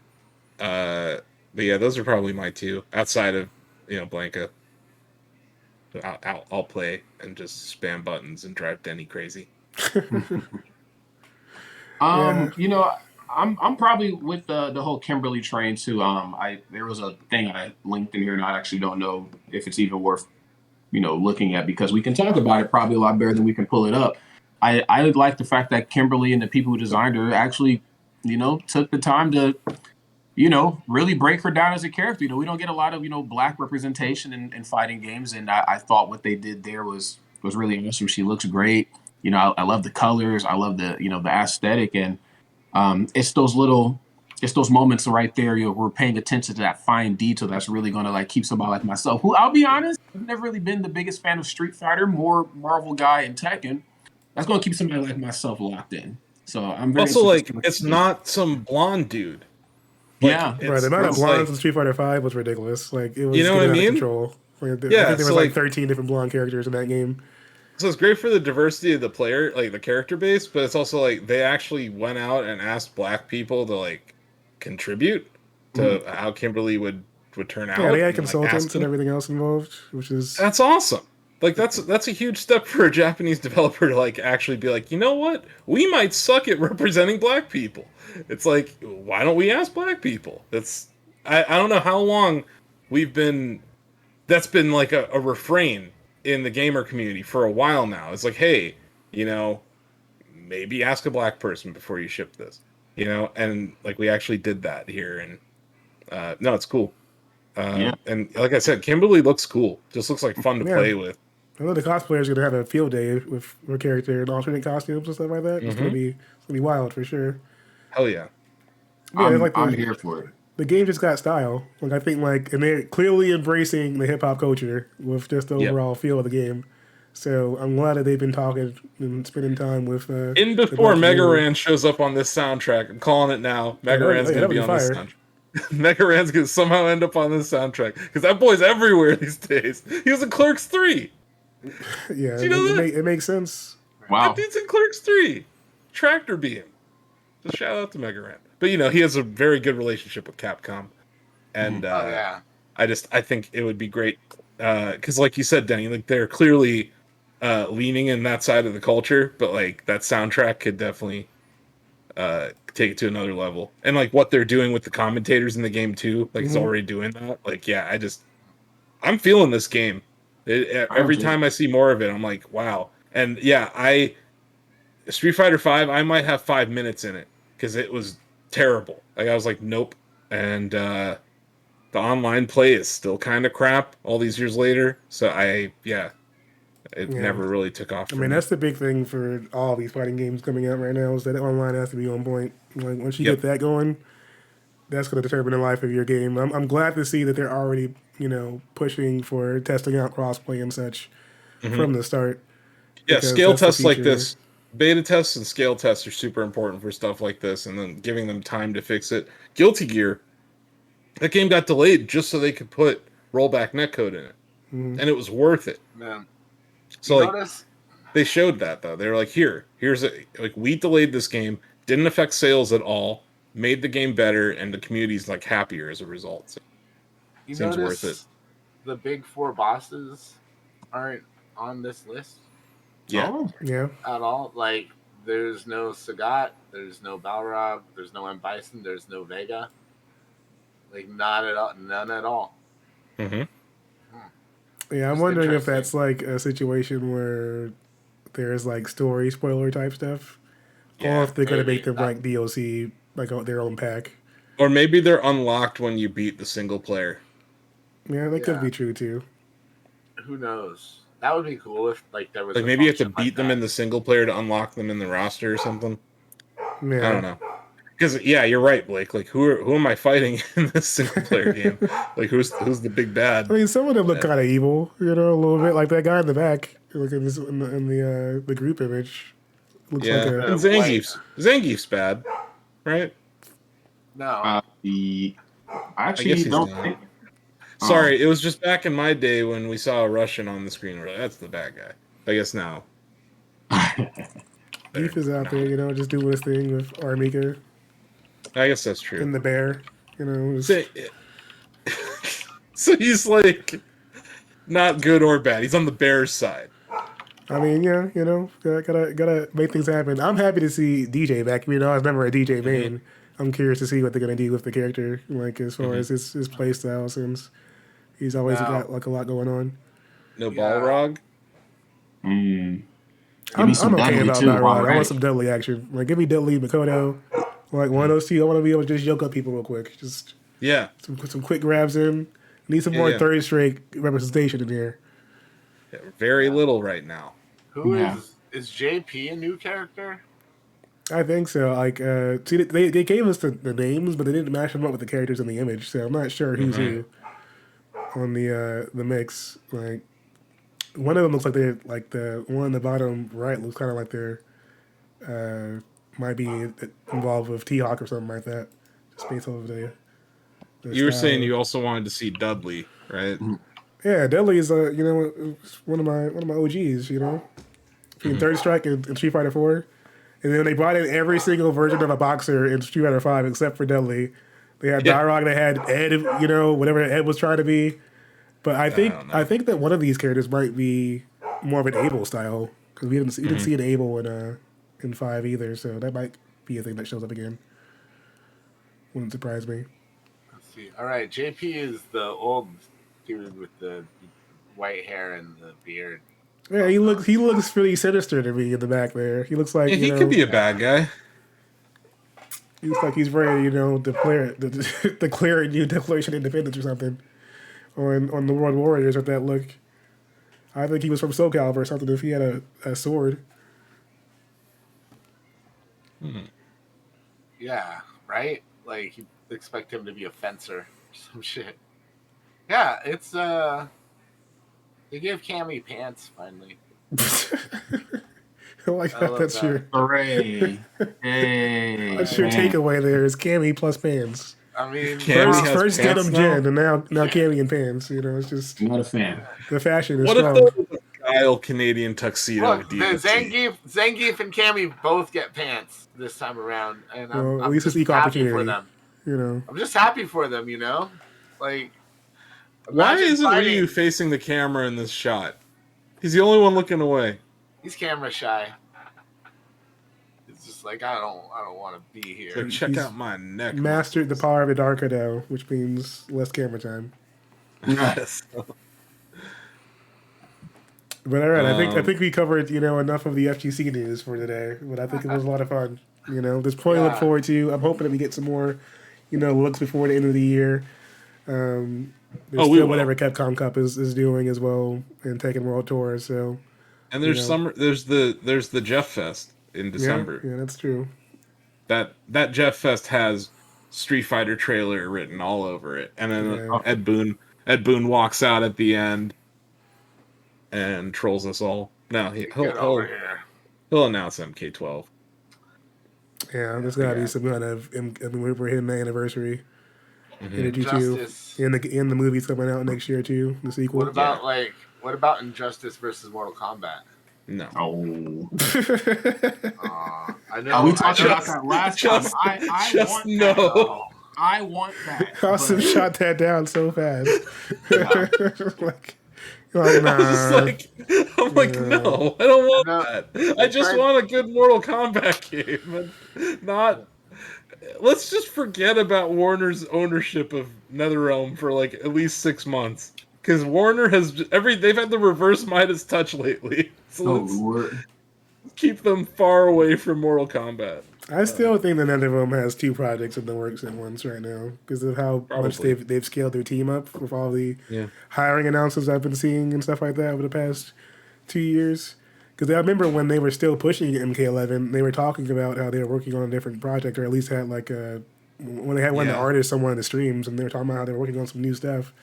And I'm like, that's really interesting considering that this game just came out. So I wouldn't be surprised if, maybe they're going to take another dip into the single player market at some point. No, it's a Harry Potter platform fighter. Oh my god. I'm sorry. I'm sorry to put that out in the universe. Like, WB, don't do that. Multiverses has happened. Now the floodgates are opening. It's time for, Harry Potter Battle Royale. Seriously, though, I worry that we're going to see a flood of platform fighters. But... Slinky Jim wishes Fang was going to be in 6. But... Wasn't he like one of the wackest characters ever in 5? Slinky Jim's a troll, though, right? Fang is he's like the equivalent of Akon to me, where they're both just so annoying. Yeah. That I would like to see neither one of them in the game at this point. He's joking. Slinky Jim's always joking. No, he actually likes Fang? Okay, well now I really don't know how to judge anything you say. Because I assumed that you were just being sarcastic, but now I'm sorry. Yeah, I don't think that's going to happen, buddy. That's like Falky. I don't see either one of those coming back anytime soon. I like Bison. I would like to see M. Bison in this game soon, and I know he'll be in there eventually. No tiger uppercuts for now, though. I do like my tiger uppercuts. I can see Sagat doing his own Cobra Kai energy. He's got like a gym. In town somewhere. Dude, Cobra Kai's so good. Cobra Kai platform fighter. Calling that 2023. Headliner at EVO. We have a game coming, so there's something. Yeah. Yeah, but we should move on from the FGC to the SGC. What do you even call it? The platform fighter community? Before you guys move on, I'm gonna get going here.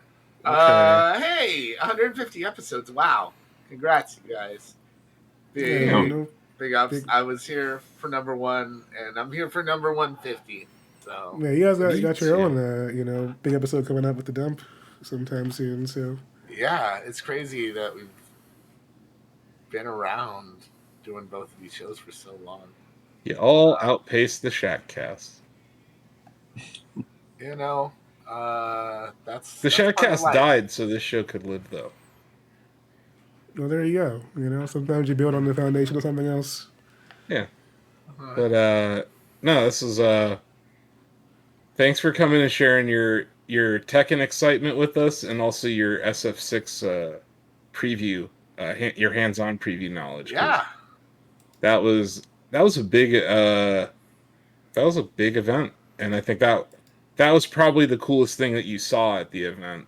And the RE8 DLC was also cool. But, Street Fighter 6 was the hype train stuff, for sure. Yeah. Check out all of our Street Fighter 6 gameplay on Shacknews Games on YouTube. Yeah, we got move lists, we got matches, all courtesy of Blake here. It's pretty good content. And it's just a good thing to have somebody that was good at Street Fighter 6 there to play again. I'm just like, beat me up, dude. Don't go easy on me. People appreciate that gameplay more than anything I could do on my own here. So Thank you, Capcom, for all the help getting the footage and everything and having me to the event as well. And yeah, man, it's so wonderful to see Wide World go for 150 episodes. So proud of what you guys are doing here. And I love watching this show evolve and change as the years now go by. Quite literally years. Now, yeah, wow. So it's crazy to even think of like that. That's something that I got a small part of. The next 50 episodes are going to take us into probably one of the biggest years for the FGC ever. Mm-hmm. Yeah. 2023 is setting up for a huge year. So it's exciting. It's going to be big, baby, big, and we're going to be right there, right smack dab in the center. Mm-hmm. Doing a little bit of this back and forth. Yeah. Just waiting to strike. Yeah, who knows? Maybe we'll be able to get some interview quality stuff going down in the future. Hell yeah! I'm sure we could easily. Let's do it. We're making it happen.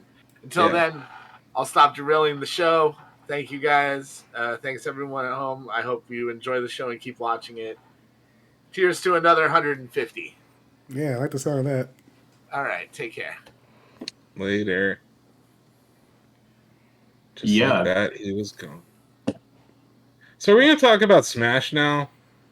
Yeah, we gotta talk about Smash. Real quick. Technicals is about to clap all those cheeks over there, man. Like, all I gotta say is, if I was a Smash commentator, I would be DMing Technicals now, as opposed to a month from now. About what?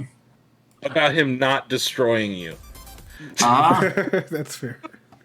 I mean, if he destroys the tournament, I'm not talking to you, Rod, because I know you. Right. I'm talking to everyone else in the Smash scene. I'm talking to TOs. I'm talking to people behind the scenes. I'm talking to production. I'm talking to anyone who's involved with that code of conduct that isn't no longer really being enforced. Yeah, he's coming for you. Yeah. I watched that video that he made in response to the Zero Suit ending, and that was not someone who is done. That's someone who is getting started with something. Obviously, he has opinions on Nairo. I don't think.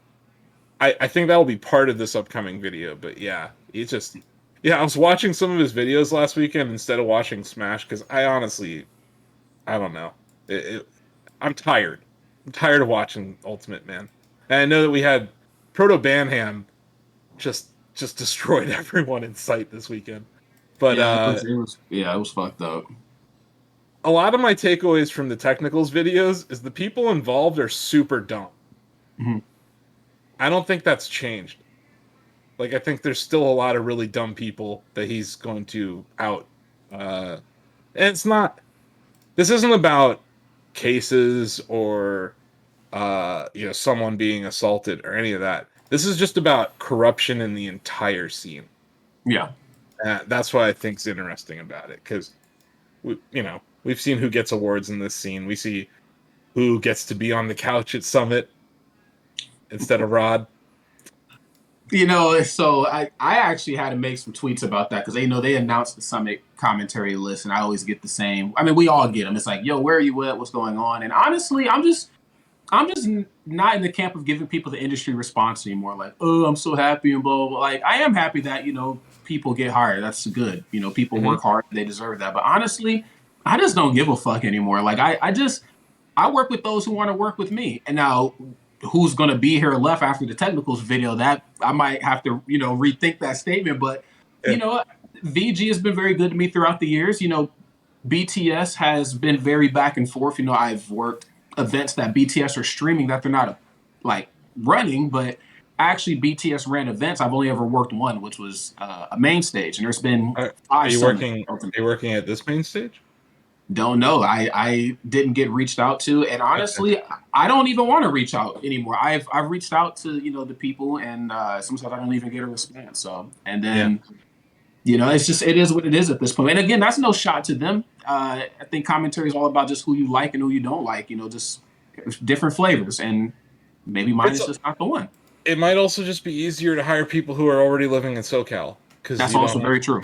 You don't have to worry about flying them out there.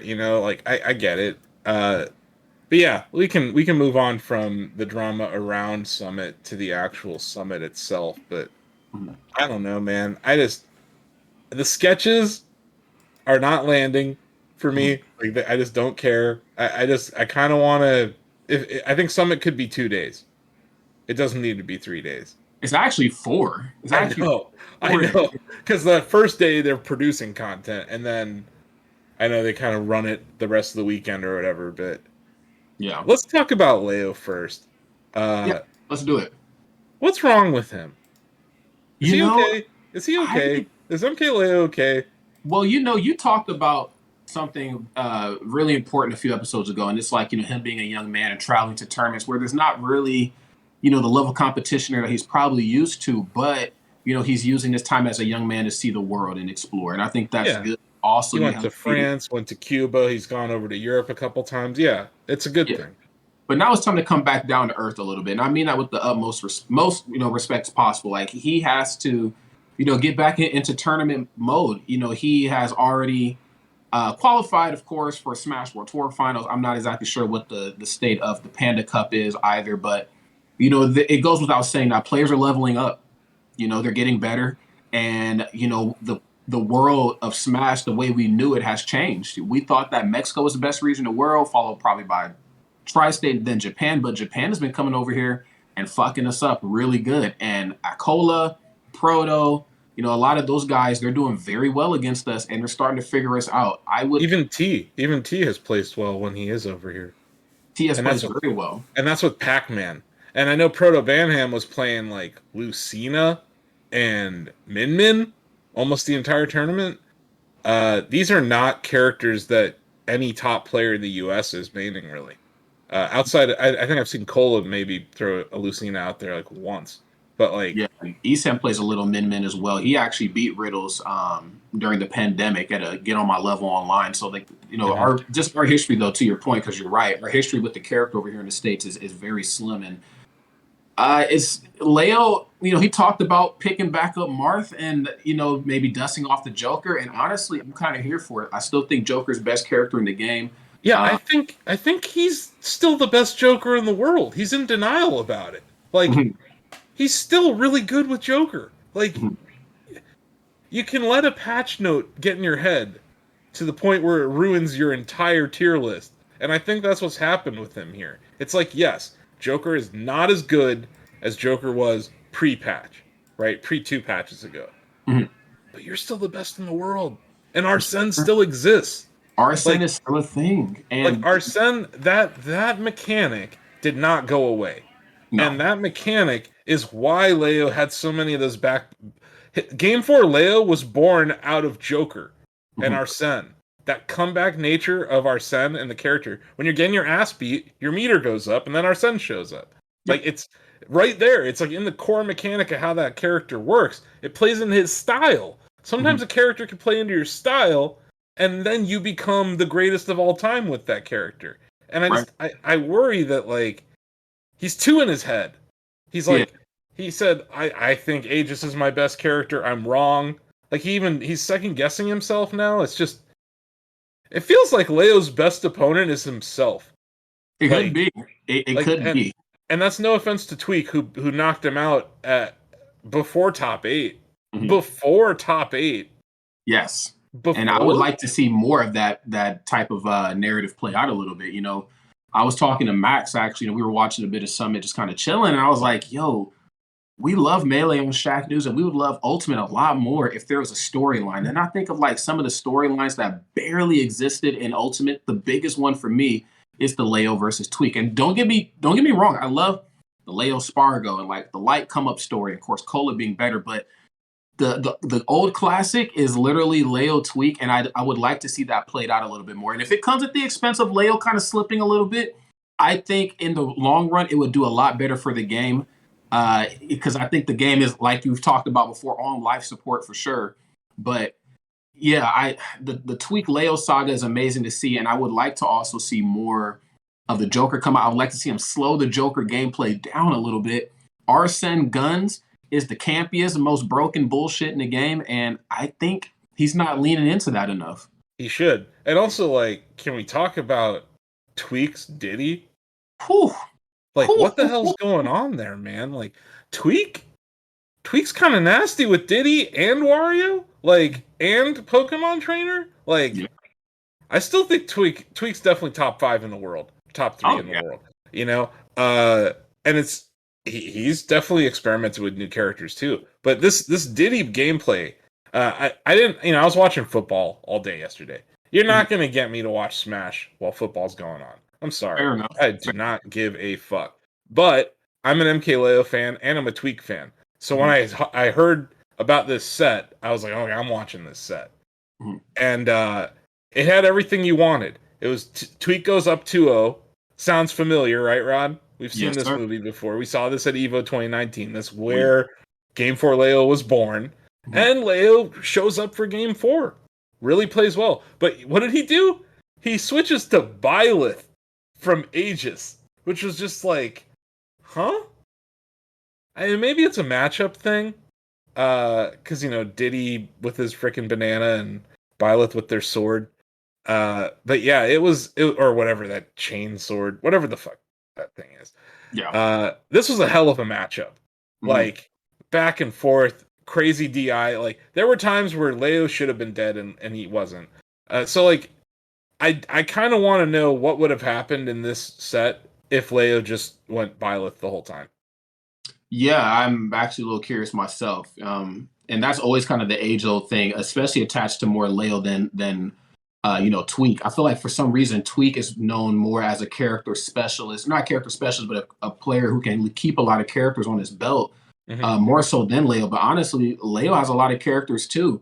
And I think at times when Leo loses, people forget he was one of the best Ikes in the world, or if not the best one. In the Smash 4, one of the best Marks, or if not the best one, and so on and so forth. But I can't help but to wonder how it would have all shook out had he just went Byleth from the beginning, because I'll be honest, like Byleth is just one of those characters. We talked about Min Min and how, we interact with that character from Japan over here.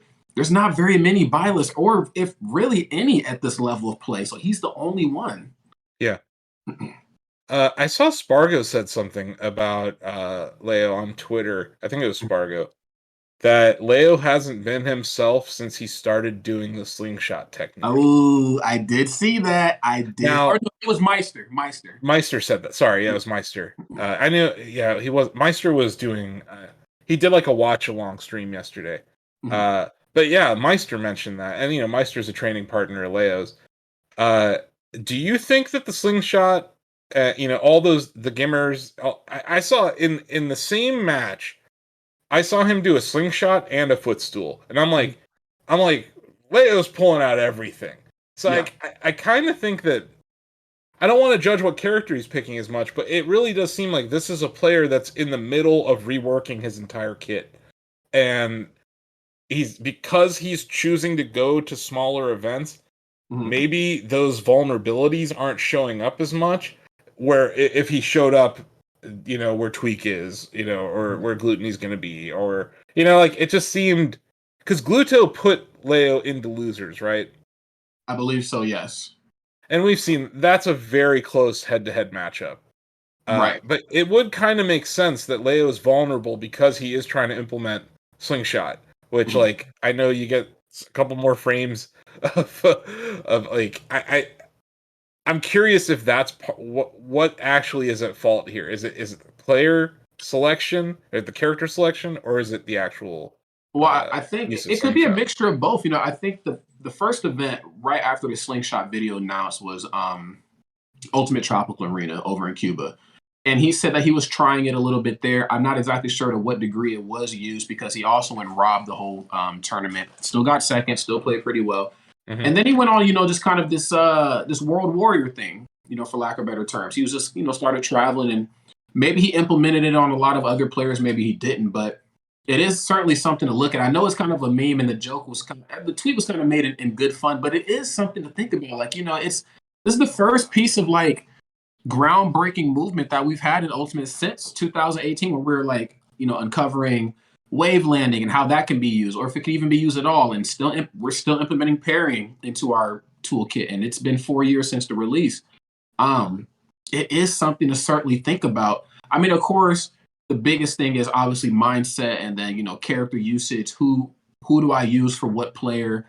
Also, when was the last time you played this player? What was the meta like when Tweek and I played last? Should I go Byleth all 3 games? Should I switch? There's a lot of things to take into account, but I am a little curious about the slingshotting now. And Meister being the top, 10 player in the world that he is, it could be a good point. Well, you watch the gameplay and you can see it. He is using slingshot with Byleth a lot. It was a lot of slingshot. I was like, okay, this is noticeable. And I get it. It's good for people who want to spam neutral air attacks. I get it. But I wonder if he's in his own head too much. That's kind of because this was a guy, I think when he was winning, he wasn't very emotional about it. He was kind of just a robot. Whereas now, every time he loses, even when he was losing, he wouldn't get emotional about it. He seems shook. Just as someone watching from the sideline, he seems kind of shook every time he loses, especially losing to Tweek, who he owned. for all of Ultimate. Yeah. You know, Tweek had a really big breakthrough. Like when he won this last summit, right? Wasn't it Summit 4 the Tweek won? Or 3? It may have been the summit before that. He won the one, and this is something else we also have to talk about too. I think the one he won had like the big pop bonus attached to it. Yeah. Because this was not that big. Times are tough over in Summit Land, Rod. What the hell happened? I don't know. It's getting... Is this a recession? Are we looking at a recession playing out in a prize pool? Because, like, this went from, like, 150K to, like, 15K? Well, I know that they changed the voting process and a lot of other things like that. Yeah, so the prize pool for Ultimate Summit 3 had, oh my goodness, $159,000 as the prize pool. Tweek won that. He won $47,000. Leo won $23,000. Spargo won $19,000. Mars won $15K. So the voting process has changed. A lot of things are going on in the background, really, of the Smash community. And I mean, at the end of the day, it has to come down to the players. Like, we have better pizza, better ingredients, better prize pools. What the fuck what is Papa John's doing? That's my point. How are we rocking 159K prize pools, and now we got Papa John's and Coinbase money, and you can't even... Okay, here's what I really want to do. I figured it out this weekend, Rod. You know how I used to want to throw a Smash event. I love Smash. I love Melee. I've wanted to throw esport events. I had a whole business plan for it a few years ago. Threw it in the toilet. I just want to throw a Go Boxing Ring event for technicals and whoever from the Smash scene wants to fight him. I would rather put on an actual fight with a real prize pool. And then, we could donate money to charity or whatever. But, I would rather see ESAM and technicals Go Boxing Ring than this shit. But yeah, 15K? From that's 90% less, Rod. It's not good. It's not. And it almost it's letting the people know in the community that, yes, the big draw to come to Summit is not the cool content, is not the tap dancing for pizza. The players are coming here for 4.5 days of their life because they want a fuck ton of money. And we have to get okay with saying that. The community has this playing for money bad thing. No, Summit is a money machine. You guys are supposed to be pros. You're supposed to be the best in the world, and you're supposed to be rewarded for that. That's the amount of work that goes into being one of these top players. They don't get paid for any of that unless they're on a really good team, right? Yeah. Maybe occasionally you'll get paid, but these guys need prize bonuses. They need prize pools that are high to justify this shit. And if this is your Summit, come the fuck on. 15K? No wonder they couldn't hire you for commentary. I can't imagine anybody trying to shame me out of making money for That's playing ridiculous. the game they get to watch all the time. Yeah, of course you want. I want all esports players to make all the money they can. Yes. That's my stance on it. It's like how Pat McAfee talks about athletes. When an athlete is negotiating for a new salary with a fucking billionaire owner, I'm going to root for the athlete. I'm going to root for Lamar Jackson right now. Get paid, Lamar. Especially, by the way, 75-yard rushing touchdown, 75-yard passing touchdown. That boy's going to get paid this year. Guaranteed. Stats about to go up on Madden, that's for sure. You know what I mean? That dude's going to break the bank because Deshaun Watson does not deserve to earn more than that guy. But going back to esports, the Smash scene pulls in more viewership than lesser esports. You're talking 60K people were watching concurrently. You factor in Moist Critical or Meister or HBox, you're talking about 100,000 people watching it concurrently. Yeah.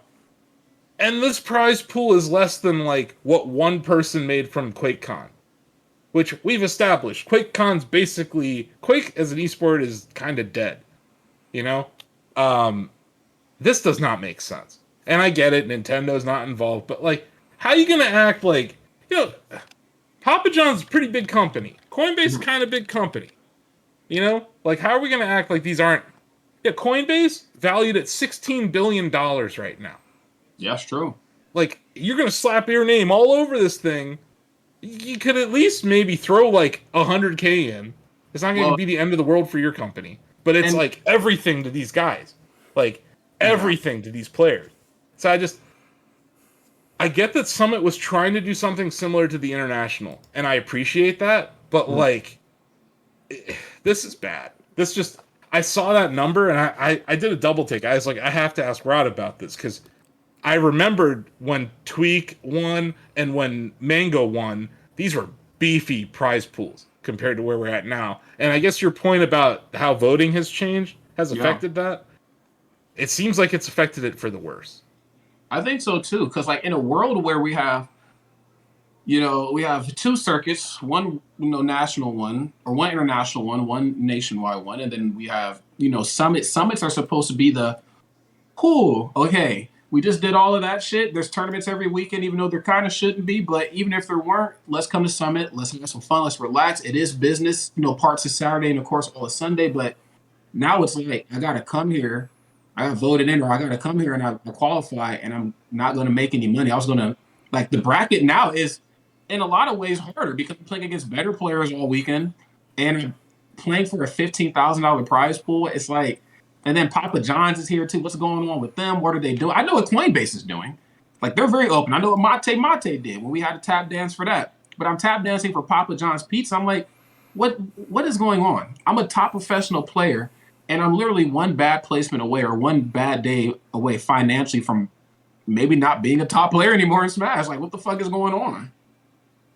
Yeah, you're talking about, Papa John's is being valued at freaking $2.7 billion. Coinbase is $16 billion. Like, these companies got money. Like, they're not paying NFL anymore either. Yeah, exactly. It's all Little Caesars over at the NFL now. So, like, I don't know if Papa John's is hurting. Maybe that's what's going on here. Because I'd say NFL, pretty high up there when it comes to things you can sponsor. Smash, materially different. Like I said earlier, I'm going to watch football. I hate the fucking Browns, but I still watched them yesterday because they're on TV. Mm-hmm. And I cheered against them as they blew a 13-point lead in 2 minutes. It was hilarious.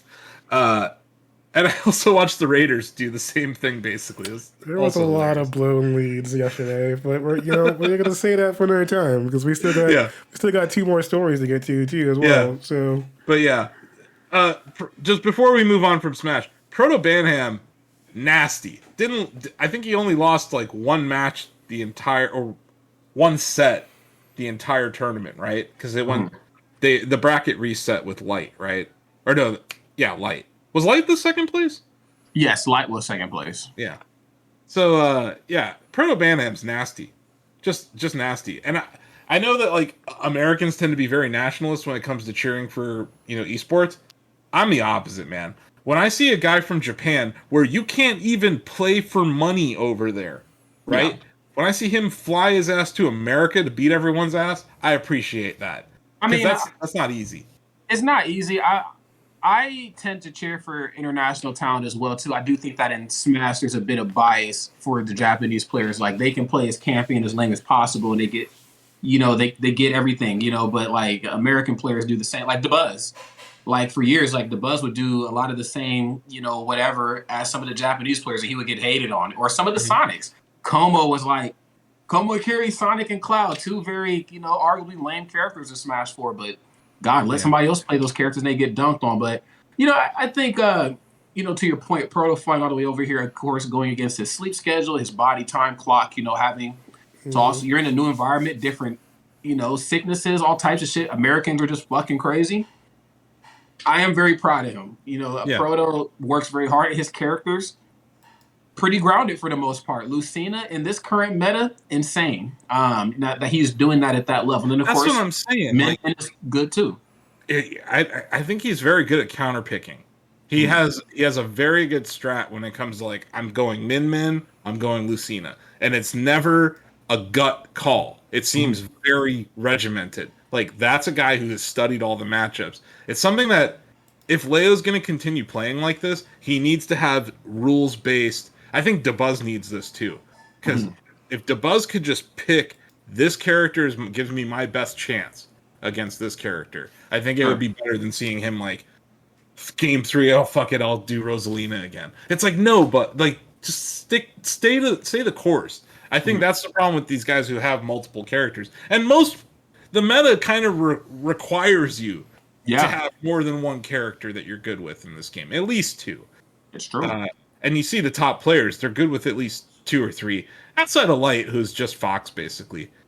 But yeah, Moist Esports had a great showing, right? They did. 2 of the top 3, great showing by Cola, who played well. Light played extremely well, had to fight out of the losers bracket to get a second chance with Proto. Proto was nasty, dude. Proto is filthy. That was just a very nice, clean run, and I didn't think they're yes, but Min Min is a campy ass character. That's like what you do with Min Min. You know, they have the go gadget arms that shoot across the level. Like, of course you're gonna use spacing. So I never have understood that hatred for campy players, and it was true in Melee too. Like at times with Puff, right? Mm-hmm. So it didn't make just because Puff was boring to watch or was annoying didn't mean that HBox wasn't the best in the world. Yeah, he was. And you gotta play to win. You play the game you have there. It's I've always been don't hate the player, hate the game thing, but I don't even hate the game here. I think it's stop him. If you don't like his camping, go out there and beat his ass. Figure it out. And I think sooner or later players are going to have to figure something out, because I think Proto now has in his head, I can come over here and these American guys don't have an answer for me. He won Double Down. He won, Summit, which is really a big deal than some of the other tournaments because of the amount of talent that's actually there, and top professional talent, of course, players that are, still top players as well too, but they don't quite have that same, notoriety. We had T3 Dom, phenomenal Belmont main. We had Jazzo as well too. Great Ken. The competition was thick, and it's showing you that Ultimate as we knew it 3.5 years ago, hell, even 2, is not the same Ultimate we're playing today. There's way more threats. People are starting to figure out workarounds, around characters. I think Leo, going out at 9th is the primest example of that. And yeah, we're just kind of entering a new era of Ultimate, which, again, the game is on life support in many ways, and I think having tournaments every week is not helping this game's longevity at all, or 2 circuit finales back-to-back weeks in December. But I think if nothing else, we certainly need another era of Ultimate with this renaissance of fighting games that is getting ready to happen in 2023. Ultimate has to figure out a way to hang somehow, and hopefully, new storylines. Leo losing, Tweek stepping back in, Proto can at least help us make a stay in the community, because it ain't looking good. Hey, remember when Steve was going to break the meta? Oh, God. Yeah, that didn't happen. No, it did not. Definitely did not. Just pointing that out. I know Acola is a Steve main and very good, but my whole point is this community cried so much just a month ago about that, and they were calling for bans, and now it's a freaking Lucina main won Summit, a Min Lucina main won Summit with Steve's in the tournament. It's just ridiculous. I do think that the meta is drastically different than it was pre-2020. I think we came out of the pandemic with, almost 1.5 years of online tournaments, and you saw this rise of campy style of play from that, Sonic players and Min players that were kind of viable online. But yeah, we'll have more to talk about this, I'm sure. But yeah, like I said, the biggest news of this weekend to me was that Technicals is about to just curb stomp the entire scene.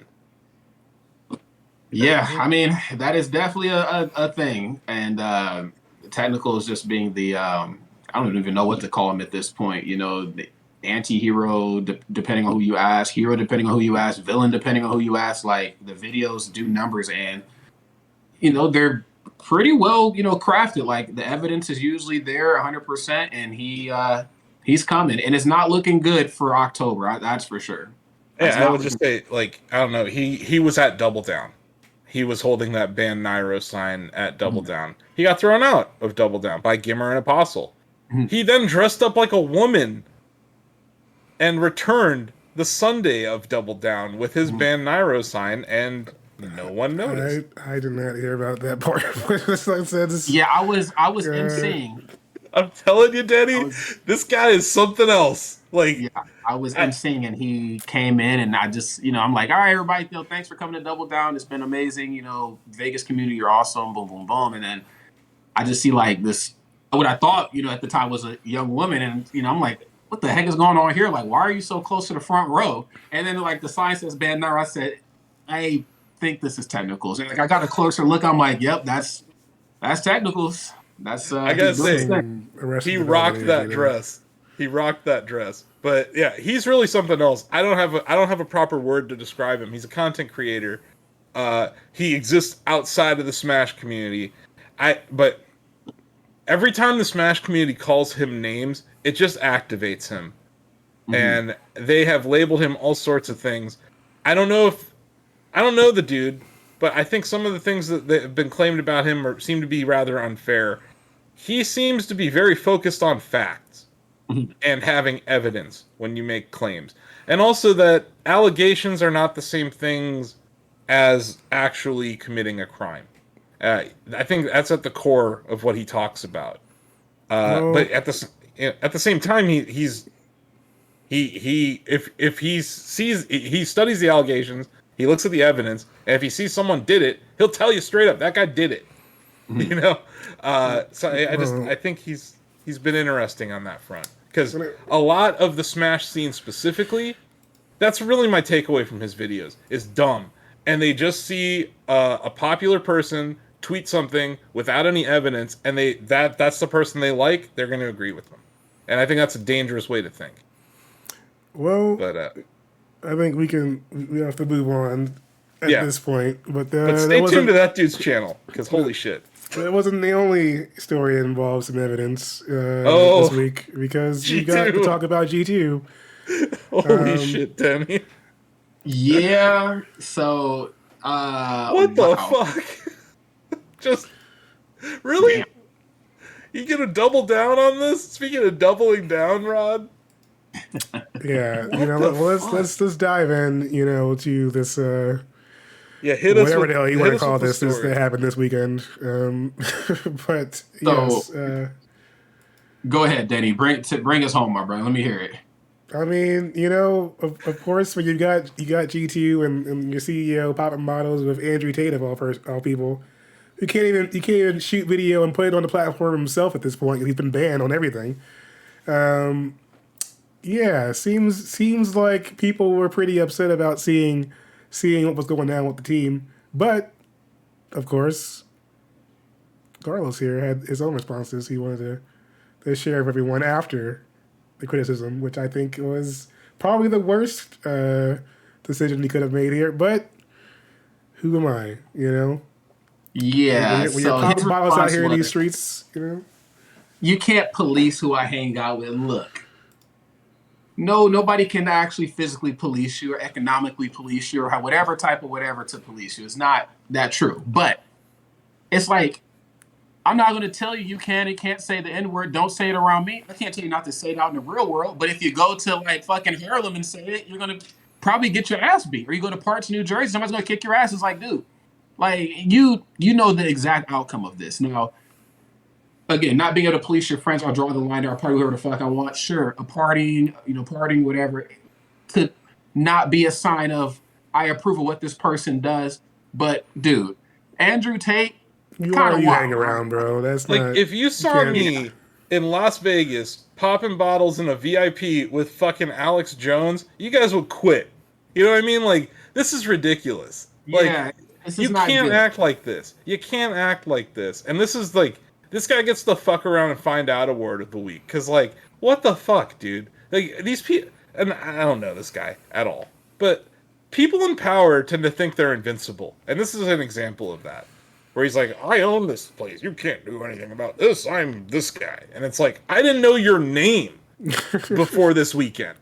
I knew G2. I didn't know who the fuck Carlos was at all. And then I saw that tweet and I said, oh, who's Carlos? I saw it blowing up on my feed. A lot of the devs I follow and like Blizzard people and it's not the energy you want to have coming towards you with people finding out who you are because of these kind of reasons. But yeah, like Denny, your point that this guy's been banned from every platform. Like He's There's actual horrendous. pictures of him beating up like a girl. Like I've seen the actual videos. Like he was like whooping her ass, and I'm like, dude, this it's just inexcusable. He's like, yeah, and then he refers to women as property, and I'm like, dude, like, what is? Wait a minute, It's a like, terrible influence across the board. There's no reason for him to have any kind of platform. And then basically your response is, well, I party with whoever I want to, which gives me no faith in anything that you're running behind the scenes at that point, or if any situation where there'd be any kind of, potential harassment or discrimination or any of that. When you got this guy, you just, sitting next to you, hanging out, pop bottles, who knows what you're doing afterwards when you're not on camera. Exactly. It's crazy. Like, you gotta be a real piece of shit that after everything that Andrew Tate's been through in the past 2 months, and I'm not saying this in like, oh, poor Andrew Tate. I'm saying the shit that this dude has been through these past 2 months, that you're gonna fuck with him still, like, that just speaks to your judgment. And it speaks to the fact that you don't give a fuck about women or about women's rights or about how people are treated. And it speaks to your own organization when you do shit like this. So it's just, I was shaking my head. And obviously he had the canned PR reply like 2 days later kind of thing. yeah, But like, we know he didn't write that. And even if he did, it was too little too late. Well, I mean, the important thing from the statement here, is that they say, after internal discussion, Carlos and our supervisory board have mutually agreed that he will take 8 weeks of leave as CEO and suspend his earnings during that time. Now, I'm wondering how this went down. Considering they're coming off of the weekend. Like, well, how did this conversation happen? And at this point, what does that even mean? Yeah, what is 8 weeks? I mean, how do you check a person who's basically the person in charge? It's like, hey, boss, can we talk about this possibly? Like, we also happen to be women or different people, and we work underneath you. And obviously, it's a fucked up spot if you work for G2 because you want to keep your job. Like, you got to pay bills, but you also maybe don't want to work under this guy anymore. So, like, what do we do? It reminds me of, do you remember last PAX when the CEO of Tripwire said all that like crazy shit, yeah. and then they had to make a statement? He ultimately got removed. I feel like we're in that part where this guy might ultimately get removed, but right now this was the fastest thing they could do to prevent an exodus of their talent. Because I'm sure there's people, either women on this staff or people who actually care about human beings on their staff, that like think this is disgusting and don't want to be associated with a brand like this. And like, this is the danger when your CEO can tank the value of your brand so easily. And a lot of esports is like this. Most esports orgs do have like one person at the top, but a good company will have a board of directors to correct. But you also have these people that will also champion him now as well, just because men's rights activists. Are going to start pushing it. Which is like the biggest bullshit term ever. They're just misogynists. But men's rights activists, as they call themselves, are all going to view this guy as their hero now, just like they do Andrew Tate, or any other toxic people in that community. So it's like, it's dangerous. You put this is anyone involved on the player side in a weird position. Now they have to, what happens if they, get asked questions about this post game or something like that? Or how I feel like they have something about that in their contract, wouldn't they? About like not non-disparaging the team. Yeah. I'm sure that none of them can really say anything about it. So that's got to be super frustrating too. Because esports contracts are shit. Like, really bad. When it comes to the players' rights, they tend to be really shitty. So I wouldn't be surprised if they're not even allowed to comment on it. Yeah. Which was why it was smart for the org to make that statement. I appreciate the org doing that. Because I'm sure there's people high up at that company like, dude, what the fuck are you doing? Like, yeah, I'm sure. But even the replies, people are like, oh, he gets 8 weeks to chill with his bestie now. Like, sure, no pay. But at the end of the day, who knows which route he might go with this. You might see him on Instagram tomorrow with Andrew Tate pulling up, Yeah, it's ridiculous. Shoot up some TikToks or some shit at this point. It's really sad. If you're a content creator and you create content with Andrew Tate, are you susceptible to a ban? I mean, because he's evading a ban if he creates content, right? That's true. That's I actually think kind there, of I true. think there could be an impact there, because I know what in some situations I've seen people get wiped because they had someone that wasn't supposed to be on the platform involved in their Yeah. content. I've even seen like Twitch streamers who have exclusivity agreements with Twitch get in trouble for streaming with someone who's on YouTube. So like that doesn't even involve political anything or being an idiot No. like Andrew Tate. But yeah, this was certainly one of the dumbest things I've seen all week. Yeah. And the reaction was also stupid. Like I mean the support from Yeah, people. unfortunately, there's still idiots out there that will push for this kind of stupid stuff. But Yeah. another news before we head out of here, because we have about 15 minutes or so before we'll actually. But I think Steve isn't feeling well today. Steve is not streaming today, so Yeah. we will not be bleeding over his stream, but he's not. He should be back tomorrow. But we had our last story here before Sawstock, Yeah. and that is Lil Nas X. He is getting a new role here. This is the kind of esports leader we need. Yeah. Mr. Industry Baby himself is now the president of League of Legends. So it looks like his new song "Star Walking" will now be the anthem for Worlds. That's huge. Up. So that's just really big, and I think Lil Nas X is kind of a nexus being. To put it in Marvel terms, he can kind of just walk up into any sort of realm of reality and just fuck it up in a good way, and and do his thing or do their thing. I think, and I mean, this is really good for the culture. It's very good. I am jealous of all the gold.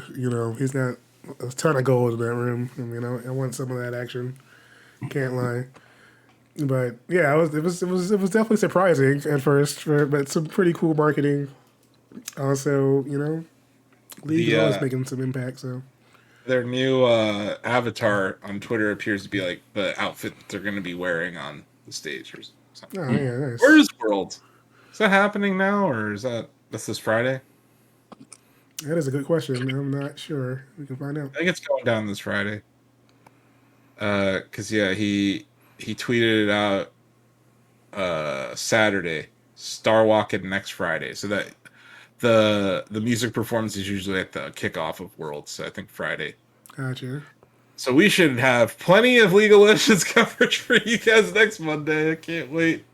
I'm sure people will Should be clicking pretty hyped. here. Get a little some new performances going down.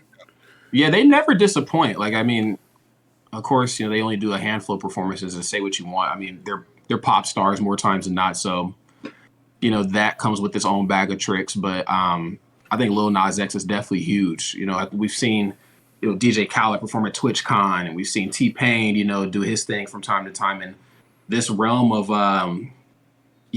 people who aren't really in esports coming over and amplifying the environment in the right way, I like it. It's making esports more of a household name now. Lil Nas X, League of Legends. They're calling him Lil Nas X now, like League of Legends Nas X, and I love that shit. On his Twitter, it says that his location is League of Legends HQ. So he is the League of Legends president. No, I think back to KDA, that song Popstar, which blew up from League of Legends Worlds. They literally created a K-pop supergroup for one song. I've been on the record saying that I think Riot Games is a better music label than a video game studio. I still stand by that. I think they're really good at That's picking. definitely fair. Like, they're really good. I don't mean this to denigrate the devs. Like, I just think their music team's like extraordinary over there. Like, this is a huge hit. This is a great get.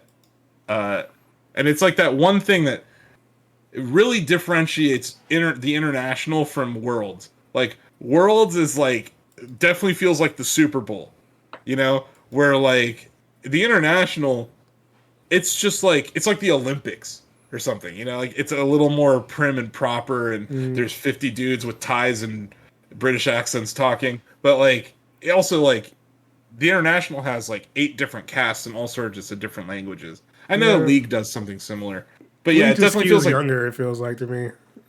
Yeah, it feels like League is like the Super Bowl, and the international is kind of like the Olympics. So they're both great. They're both coming up. They're 2 of the largest esports in the world. But yeah, and then it's pretty awesome that Lil Nas X or Lol Nas X has is going to be star walking. Yeah, I'm here for it. Yeah. What Great. a come up from this dude in like 3 years.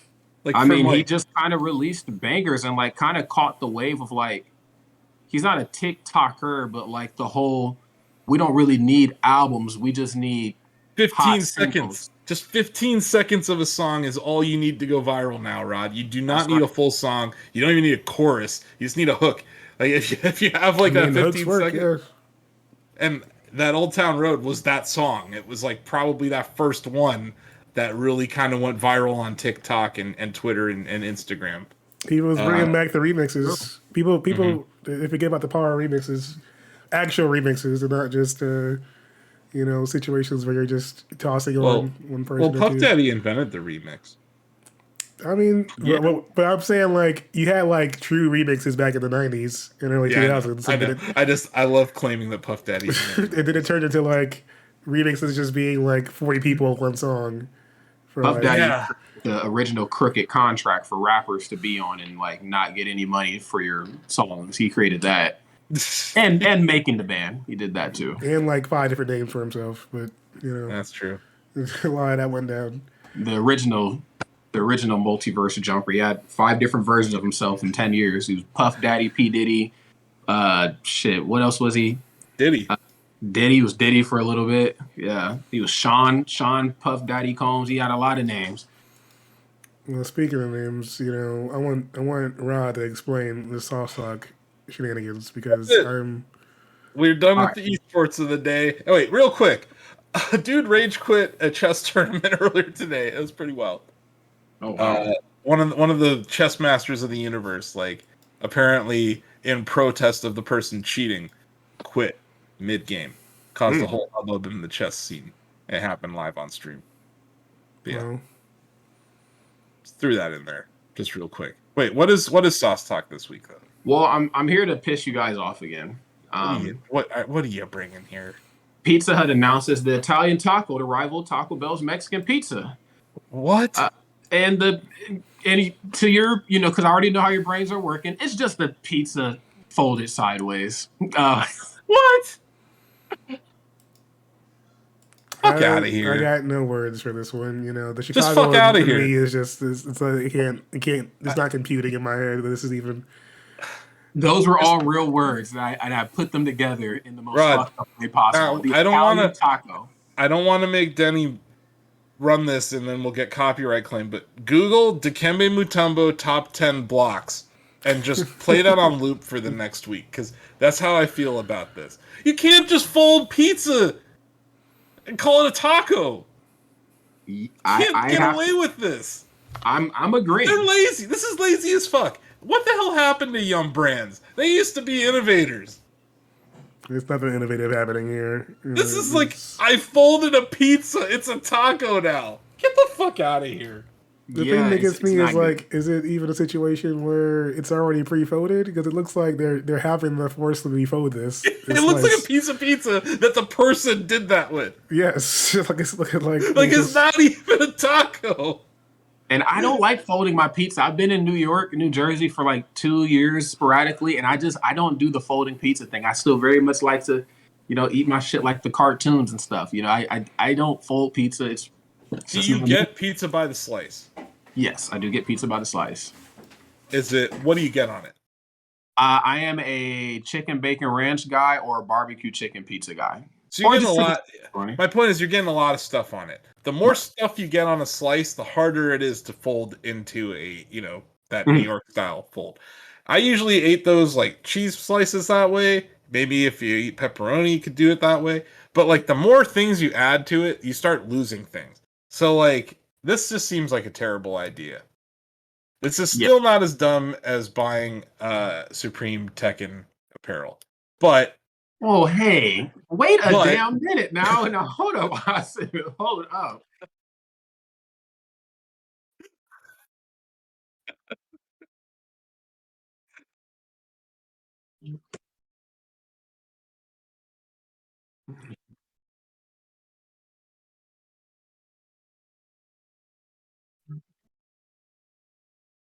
Taco. hand-tossed taco shell? Nonsense. It's just. That's Is this a bigger troll than IHOP International House of Burgers?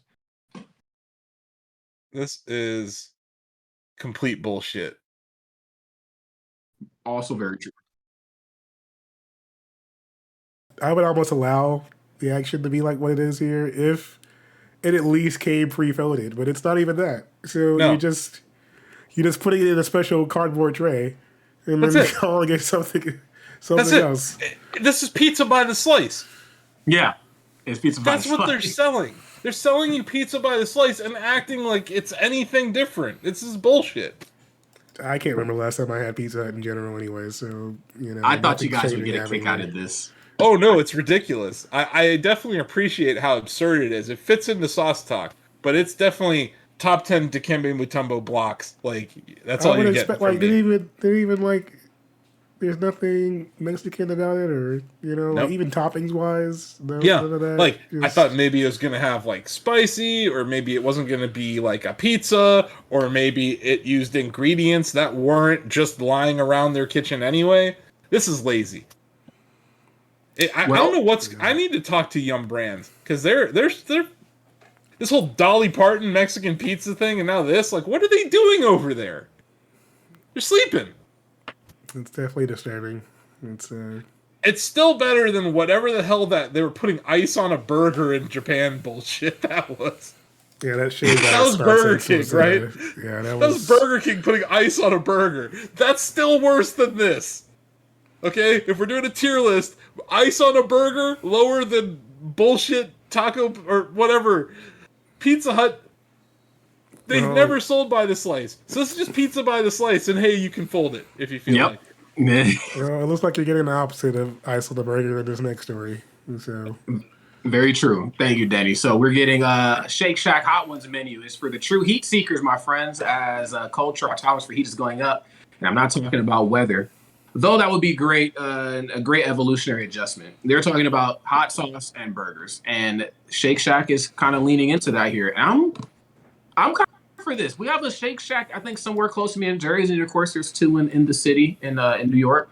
I'm checking it out. They got a Hot Ones burger, the beef burger topped with Hot Ones spicy steak or Shack sauce, crispy Applewood smoked bacon and Monterey jack cheese on a toasted potato bun. Then they have the Hot Ones chicken sandwich, and then they have Hot Ones cheese fries and bacon cheese fries. So all I'm gathering from this is that this is going to send me directly to the shitter. And honestly, I'm for it. Okay.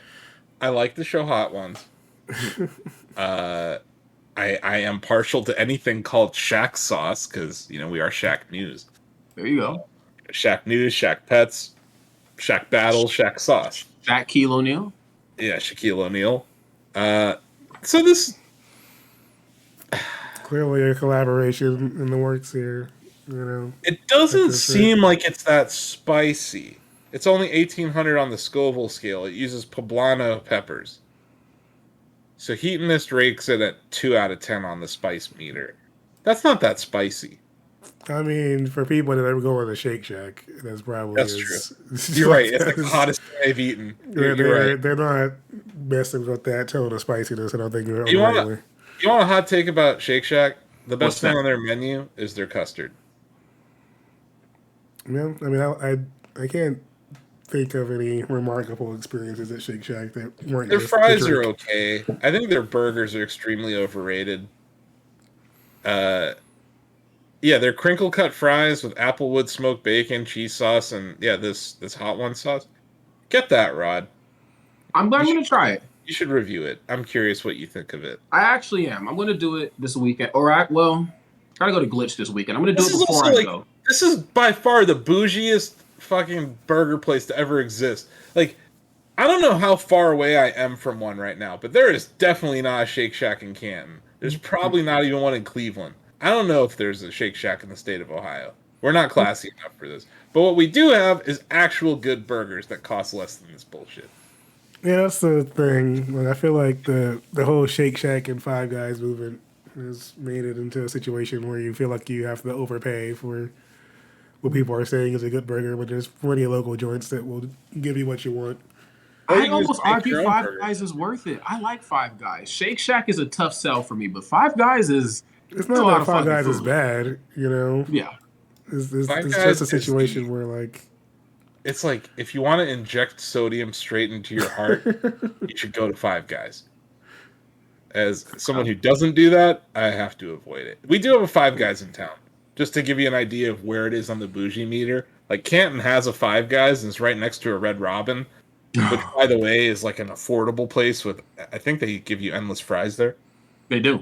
They do. But yeah, I don't know.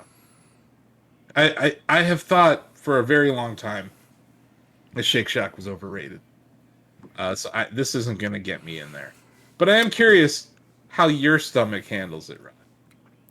I have a love-hate relationship with spicy food. I like, full disclaimer, like even Korean barbecue, this last like year or two, I have to watch how much of that I eat because the next morning I'm in shambles. And so my love-hate relationship with like spicy food or like just a lot of meat in general right now is getting kind of weird. The But dangerous part of Korean barbecue is who's cooking it, that's right? true.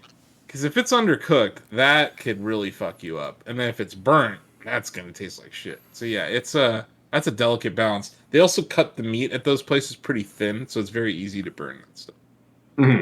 100%. But yeah, do we have one more sauce talk story?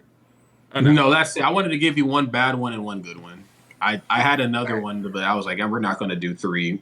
No. Because, yeah. But yeah, like obviously we should probably be biased and like Shake Shack because we share a name with them. But having been there and eaten their food, like, I mean, I still fuck with the shakes, you know, Yeah, the that's pepper what I mean. stuff. Like Yeah, that, the that shakes part are of the good. actual name is actually It's pretty the tasty. Shack part, you know. It's but after you get past the name, the burgers aren't, you know, they don't live up to the Shack name. It's like, what's going I on? think their burgers are overrated. I just like, I don't know. But then again, I I'm mean, not the it's- person to be judging this in It's 2022. probably a lot of competition in our world in comparison to like where Shake Shack might be in California or somewhere where I feel like half of traditional American, you know, staples just don't hit.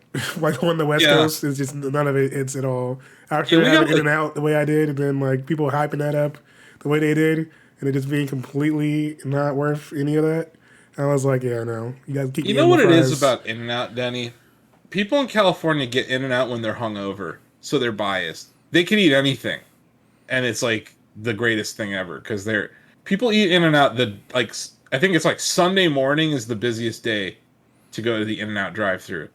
But Them fries were just offensive. I was like, I Okay. can't believe that. That was Okay. fine. That was disrespectful. okay, here's a pro tip: if you ever find yourself forced to eat In and Out again, order the fries either light well or well done. There's a secret menu that you can order the fries If I cooked more. if I have to talk about well done or light well for fries, it's Tell telling me 'em, that Denny. it's telling me they don't need to be there at all. I All said, right? tell them.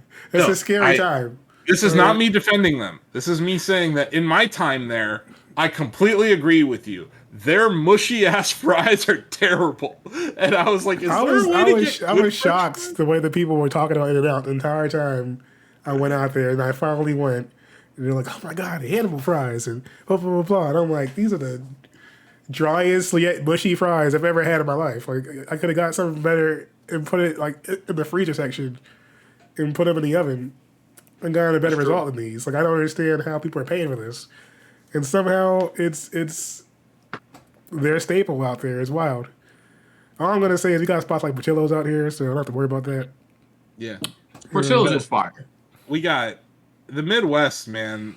We have like local joints that people trust more than the chains. It's Yeah. like we have a burger place here. It's called Swenson's. It's been around since 1934. We have this one place that claims to have invented the hamburger, which I think is bullshit, called Menchie's. I've never heard of them in my life, but I drive by their sign and I'm like, you guys are full of shit. But Yeah, they're that sounds probably better. scary. They're probably better than Shake Shack.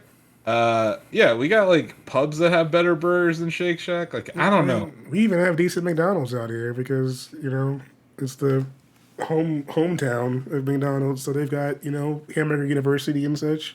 Yeah, our home court restaurant, I guess, our franchise of choice is Wendy's here. So yeah, like I would say that Wendy's in Ohio are better than Wendy's anywhere else I've been. Like, because Dave Thomas wasn't having it. Okay, well, this wasn't the worst thing you've brought to us, right? Thankfully. I could have brought you Burger King. I didn't want to do that again. I felt like my job was on the line. I was like, if I bring one more Burger King thing, I'm going to get fucking fired. You're not going to get fired for Burger King. You're just going to get roasted for it. Because flame broiled for it is what actually will happen to you. Shit. Yeah, But this looks pretty terrible. There's no clown happening there. I think these companies are reaching, man. Like, between this and the prize pool at Summit, like, I think we're entering a recession. And, like, the Pizza's margins. like, I don't know. What are we going to do? I don't know. If you fold the pizza, it's a taco. Ah, you're brilliant. We can do that. We'll sell them by one piece at a time. And I don't get that. That sounds like a terrible idea. It's a scary time, but It is. It's a dark and scary time that we're entering when it comes to fast food creations. well, we got time to take a look at our Carnage report for Oh, last week. man. Mamu 123 was so close. Oh, man. You don't understand.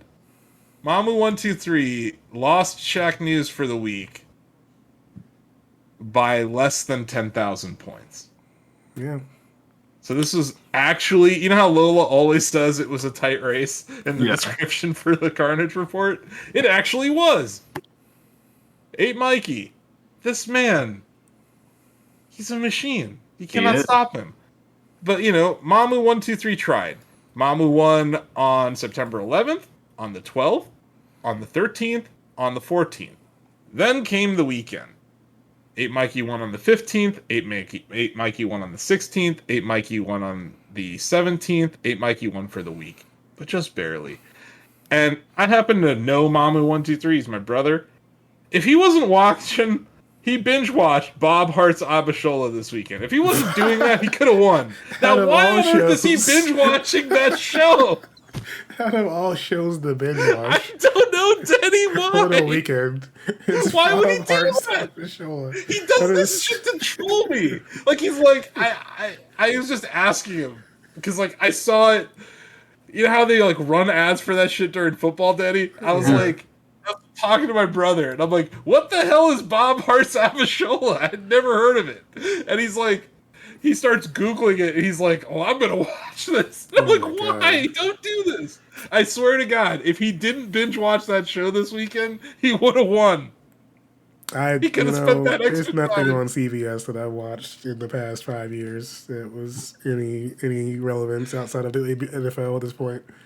They have definitely been trying with shows like that. They're constantly trolls trying me. to find their next, Big Bang Theory or whatever. And it But has look, been failing. like, I think this show might be catching on with someone, Denny. I don't know who. Maybe there's like a huge Nigerian population that's watching it. Like, you I gotta don't know. keep in mind that like the CBS audience is a different audience than the rest of the planet. All right, so true. there's like 10 seasons of Young Sheldon. All right, They love CSI. like they there's they 60 love that CSI shit. shows. They like Like- give me more CSI in my veins. It's like, NCIS, who are these people? like they are creatures of habit. So like they will watch you. You tell me I could. Oh, you're putting it on different. You put in 3 different CSIs on one night. Okay, through the roof. All right. But yeah, I maintain that Mamu 123 would have won this week if it wasn't for Bob Harsafshola. Wow. Who knew that CBS would come and bite him in the ass like that? So, yeah, He yeah. deserves it. I was asking him, I was begging him. I was like, please just watch Cobra Kai instead. And he's like, nah, I tried to watch Cobra Kai season 4 and I didn't like it. And I'm like, my no, God. power through season 4 and get to season 5. I can't take anything seriously. You're talking about you don't like Cobra Kai. You're watching. You're binging this show out of all things, and it's keeping you entertained. What is the storyline? Where's it going for you? In a scripted sitcom. You're binging that heavy. The fucking there's show no way. title. The show title spoils the whole show. It's like, will they, won't they? I don't know. The name of the show seems to indicate that they're going to. When I saw that like Young Sheldon was like pushing like top 5 season. network numbers Yeah. per week, I was like, yeah, there's just a different there's a different side of this country that's watching content that I'm never going to spend more than 2 minutes on. And CBS is where all that is. You know. Bob Hart's Abishola. They get the assist for this week's Carnage report because he was this close, you guys. Like he was this close. 10,000 points. Like that's within reach. Man, But Mikey won.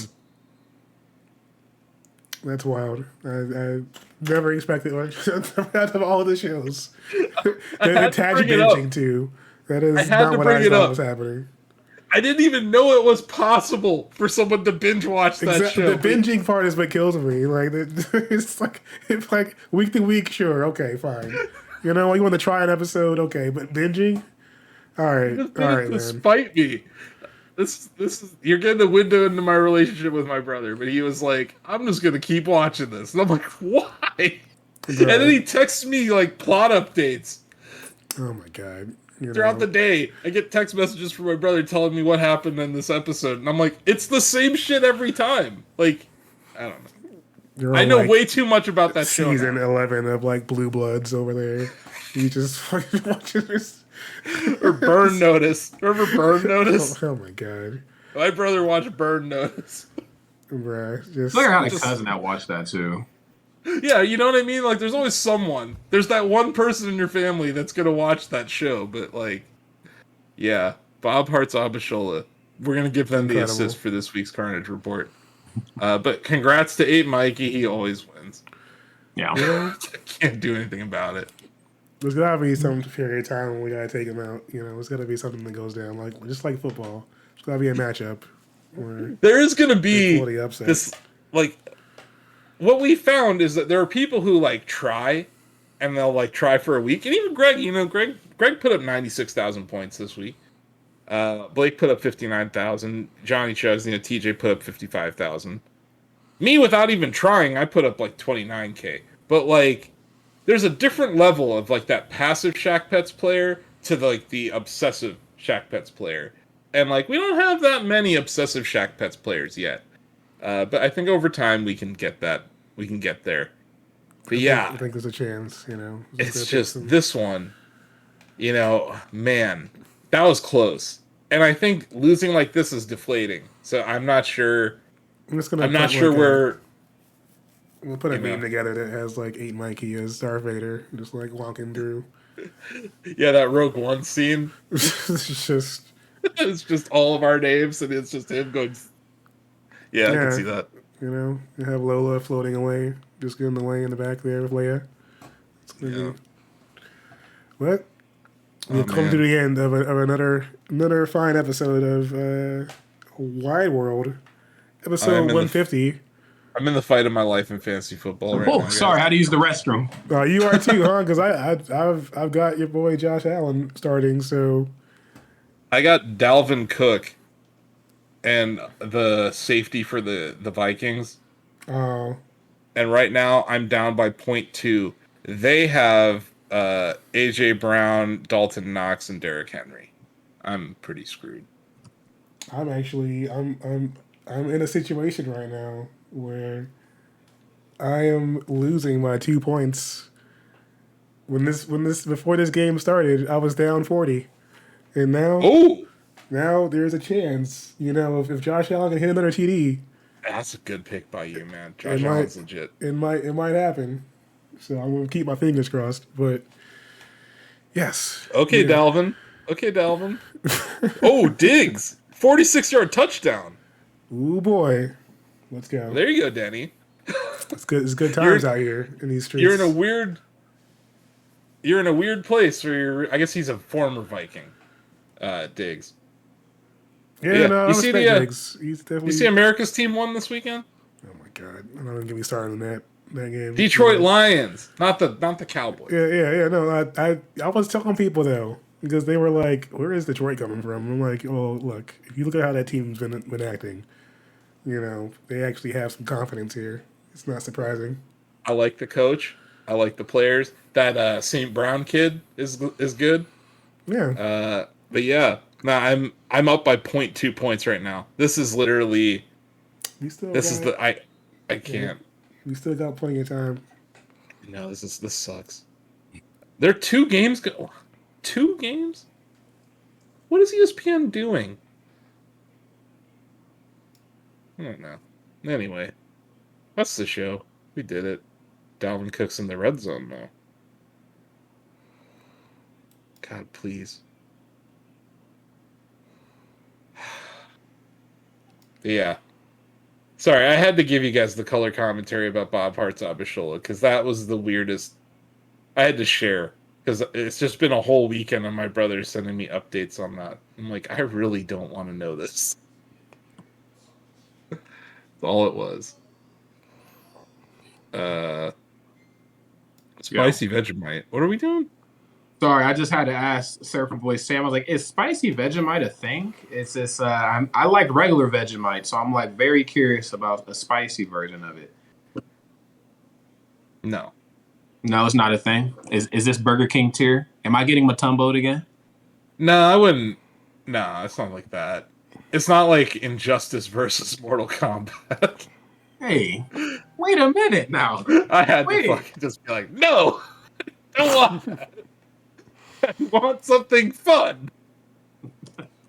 I just don't know where Injustice is even going with their story. Like, They can't go anywhere in present day. Injustice 3 takes place in the past, I'm pretty sure, but like so Superman's alive, and yeah. Mortal Kombat versus DC was just so booty. And I know we got to wrap up, but like a proper Injustice styled Mortal Kombat versus Injustice, or that would be good. Yeah, Just one. Just put Scorpion and someone in multiverses. You can pretend that's that. Oh, awesome. I mean, sure. You know that's gonna happen like next week. You're right. Scorpion comes to multiverses. I mean, Shaggy did show up at the end of the Mortal Kombat thing, so it's probably true. Yeah. I can see it. I can't. No, is that game still going? People still playing multiverses? They are, but excuse me, but they need to hurry up and do some offline tournaments. Yeah, there haven't been any. I'm sorry, like this whole beta thing is cool, and like they're doing smaller tournaments partnered with events, or events are getting crypto guys to sponsor these things. Like multiverses. If you're listening to this, we've done a lot of coverage for you here at Shacknews. We love the game, like it's cool. Yeah. We need some offline events though, friends. Yeah, that because the Evo event I thought was great. Yes, that was. We need something like that.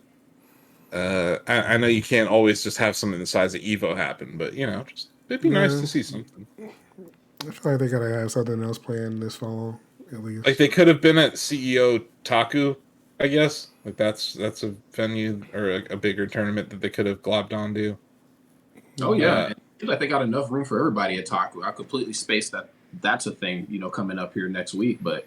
There's space literally for everybody. Yeah, not for Smashers, but it's good. CEO and Combo Breaker was providing homes for multiple games. Like, Rod, when is Apex? Apex is the second to last weekend in November, which is also the same weekend as a DreamHack as well. Yeah, not good. So it's either you're gonna go to the Smash World Tour stop, or you're gonna go to the Panda Cup stop. But yeah, a mess. I'm just gonna start the Technicals Beats Your Ass World Tour. I would rather watch. I think I'm ready to watch that instead of Smash. I don't want no smoke with Technicals, so I won't be signing up for that. But there are some people who I know would be very. That dude's peanut butter regimen's legit. Is that like the same equivalent to like Vaseline in a fight? Like I don't know. No. Someone referred to him as peanut butter complected, and the next video he put peanut butter all over himself. I did see that. And yeah, like I said, Denny, he dressed up like a girl at Double Down. I don't know. I have to keep an eye out for whatever he decides to do, but I gave him a follow. I know that's like the worst thing you can do on social media if you're a part of the Smash community, but luckily I'm not. Yeah, I find his videos entertaining and informative. Not always, but I think his latest stuff has been interesting, and I just have a few theories as to who he's going to target next. You look at the two most prominent people in the Smash community he's made videos about, like Nairo and Zero. It's not a blanket thing that he does. He's not just defending everyone. He's spending a lot of time looking at evidence. and coming to a conclusion. Mm-hmm. But yeah, my takeaway is that there's really a lot of dumb people in the Smash community. And if you're in a gamer house and there's 20 people living there, you should move. It's true. It's true. If there are not as if there are more people than rooms trying to live in this place, you should probably Rod, like 4 people to a room. Yeah, you know what? I worked the Chief Keef Mortal Kombat event a couple years ago, and it was very strange. The young men showed up, and they were bragging about having this like cool spot they all just moved into, and I hear them say, "Yeah, it's a 2-bedroom," but then I'm hearing about 5 guys living together, and I'm just like, I mean, get it how you live, young man. I mean, obviously, this could be the beginning of something good for you in the future. You just need somewhere to crash, but dude, like. You have rooms separated by tapestries in the living room. Like, this is no way to live. Like, what if you wanted to date a person? Like, who wants to? I don't want to. What? No. It's just no. Yeah, Absolutely. You need your own space. Just a heads up, there's an Amber Alert in Akron, Ohio right now. 2016 Silver Kia Soul, Ohio license plate HLD 9706. Mm-hmm. Keep your eyes out if you're in the streets of Ohio. I know we have some Ohio viewers. But yeah, my wrist started vibrating relentlessly. I was like, what the hell's going on? But yeah, that's the show. We're done. Well, It is, but yeah, like, if you're in a gamer house and you have to share a room with someone, maybe just don't move to California. Yeah, don't do that. Maybe just find somewhere cheaper to live.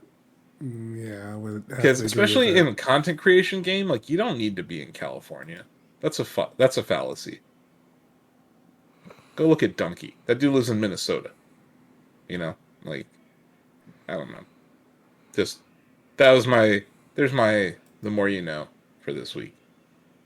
There you go, friends. And with that in mind, please, that's going to wrap up the Wide World of Electronic Sports episode 150. Can you believe it's been this many episodes? I am just completely in utter disbelief sometimes. Like, wow. It's been good. Time flies when you're having fun, man. And this is a fun show to have. So yeah, it's been great. I hope there's many more episodes. I know we're working on a bunch of new cool stuff that's going to be hitting the show. So yeah, follow us here. Watch us on YouTube if you missed the beginning of the show. Or on youtube.com/ShackNewsGames. We're also youtube.com/GamerHub videos, where you can watch all sorts of interview content. It doesn't always have to be gaming related. It can be like nerd culture, all sorts of cool stuff. The website, shacknews.com, that's where everything ends up, be it video, review content, anything. We're on social media all over the place. Denny's been killing it there. We have a ridiculous reach on Facebook that is almost inexplicable. But yeah, we're on Facebook. And we'll keep putting up things that boomers like, I guess. And then if you're not a boomer, follow us on Twitter. We had some fighting game content that went viral this weekend. So if you're interested in the Street Fighter 6 stuff we were talking about earlier, definitely go check it out on YouTube and Twitter. I know Denny's going to be reposting some of that stuff, some clips from Blake's trip to check out the Capcom stuff for TGS. Yeah, all those things. Shack Pets is out there. We talked about how 8 Mikey's dominating, but that's until you sign up and you upload your pet pictures, you challenge whoever you want to a battle for cuteness. Or you just load it up and check out the latest Pets feed. It's really whatever you feel like doing. Shack Pets is pretty chill. Yeah, before we get out of here, I'm going to roll a trailer for Shack Pets, so you'll be able to see a little bit of that in action.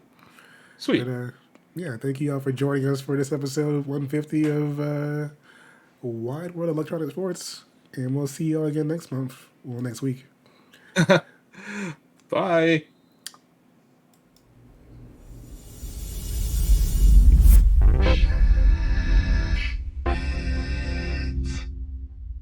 I'm up by 0.3 points right now.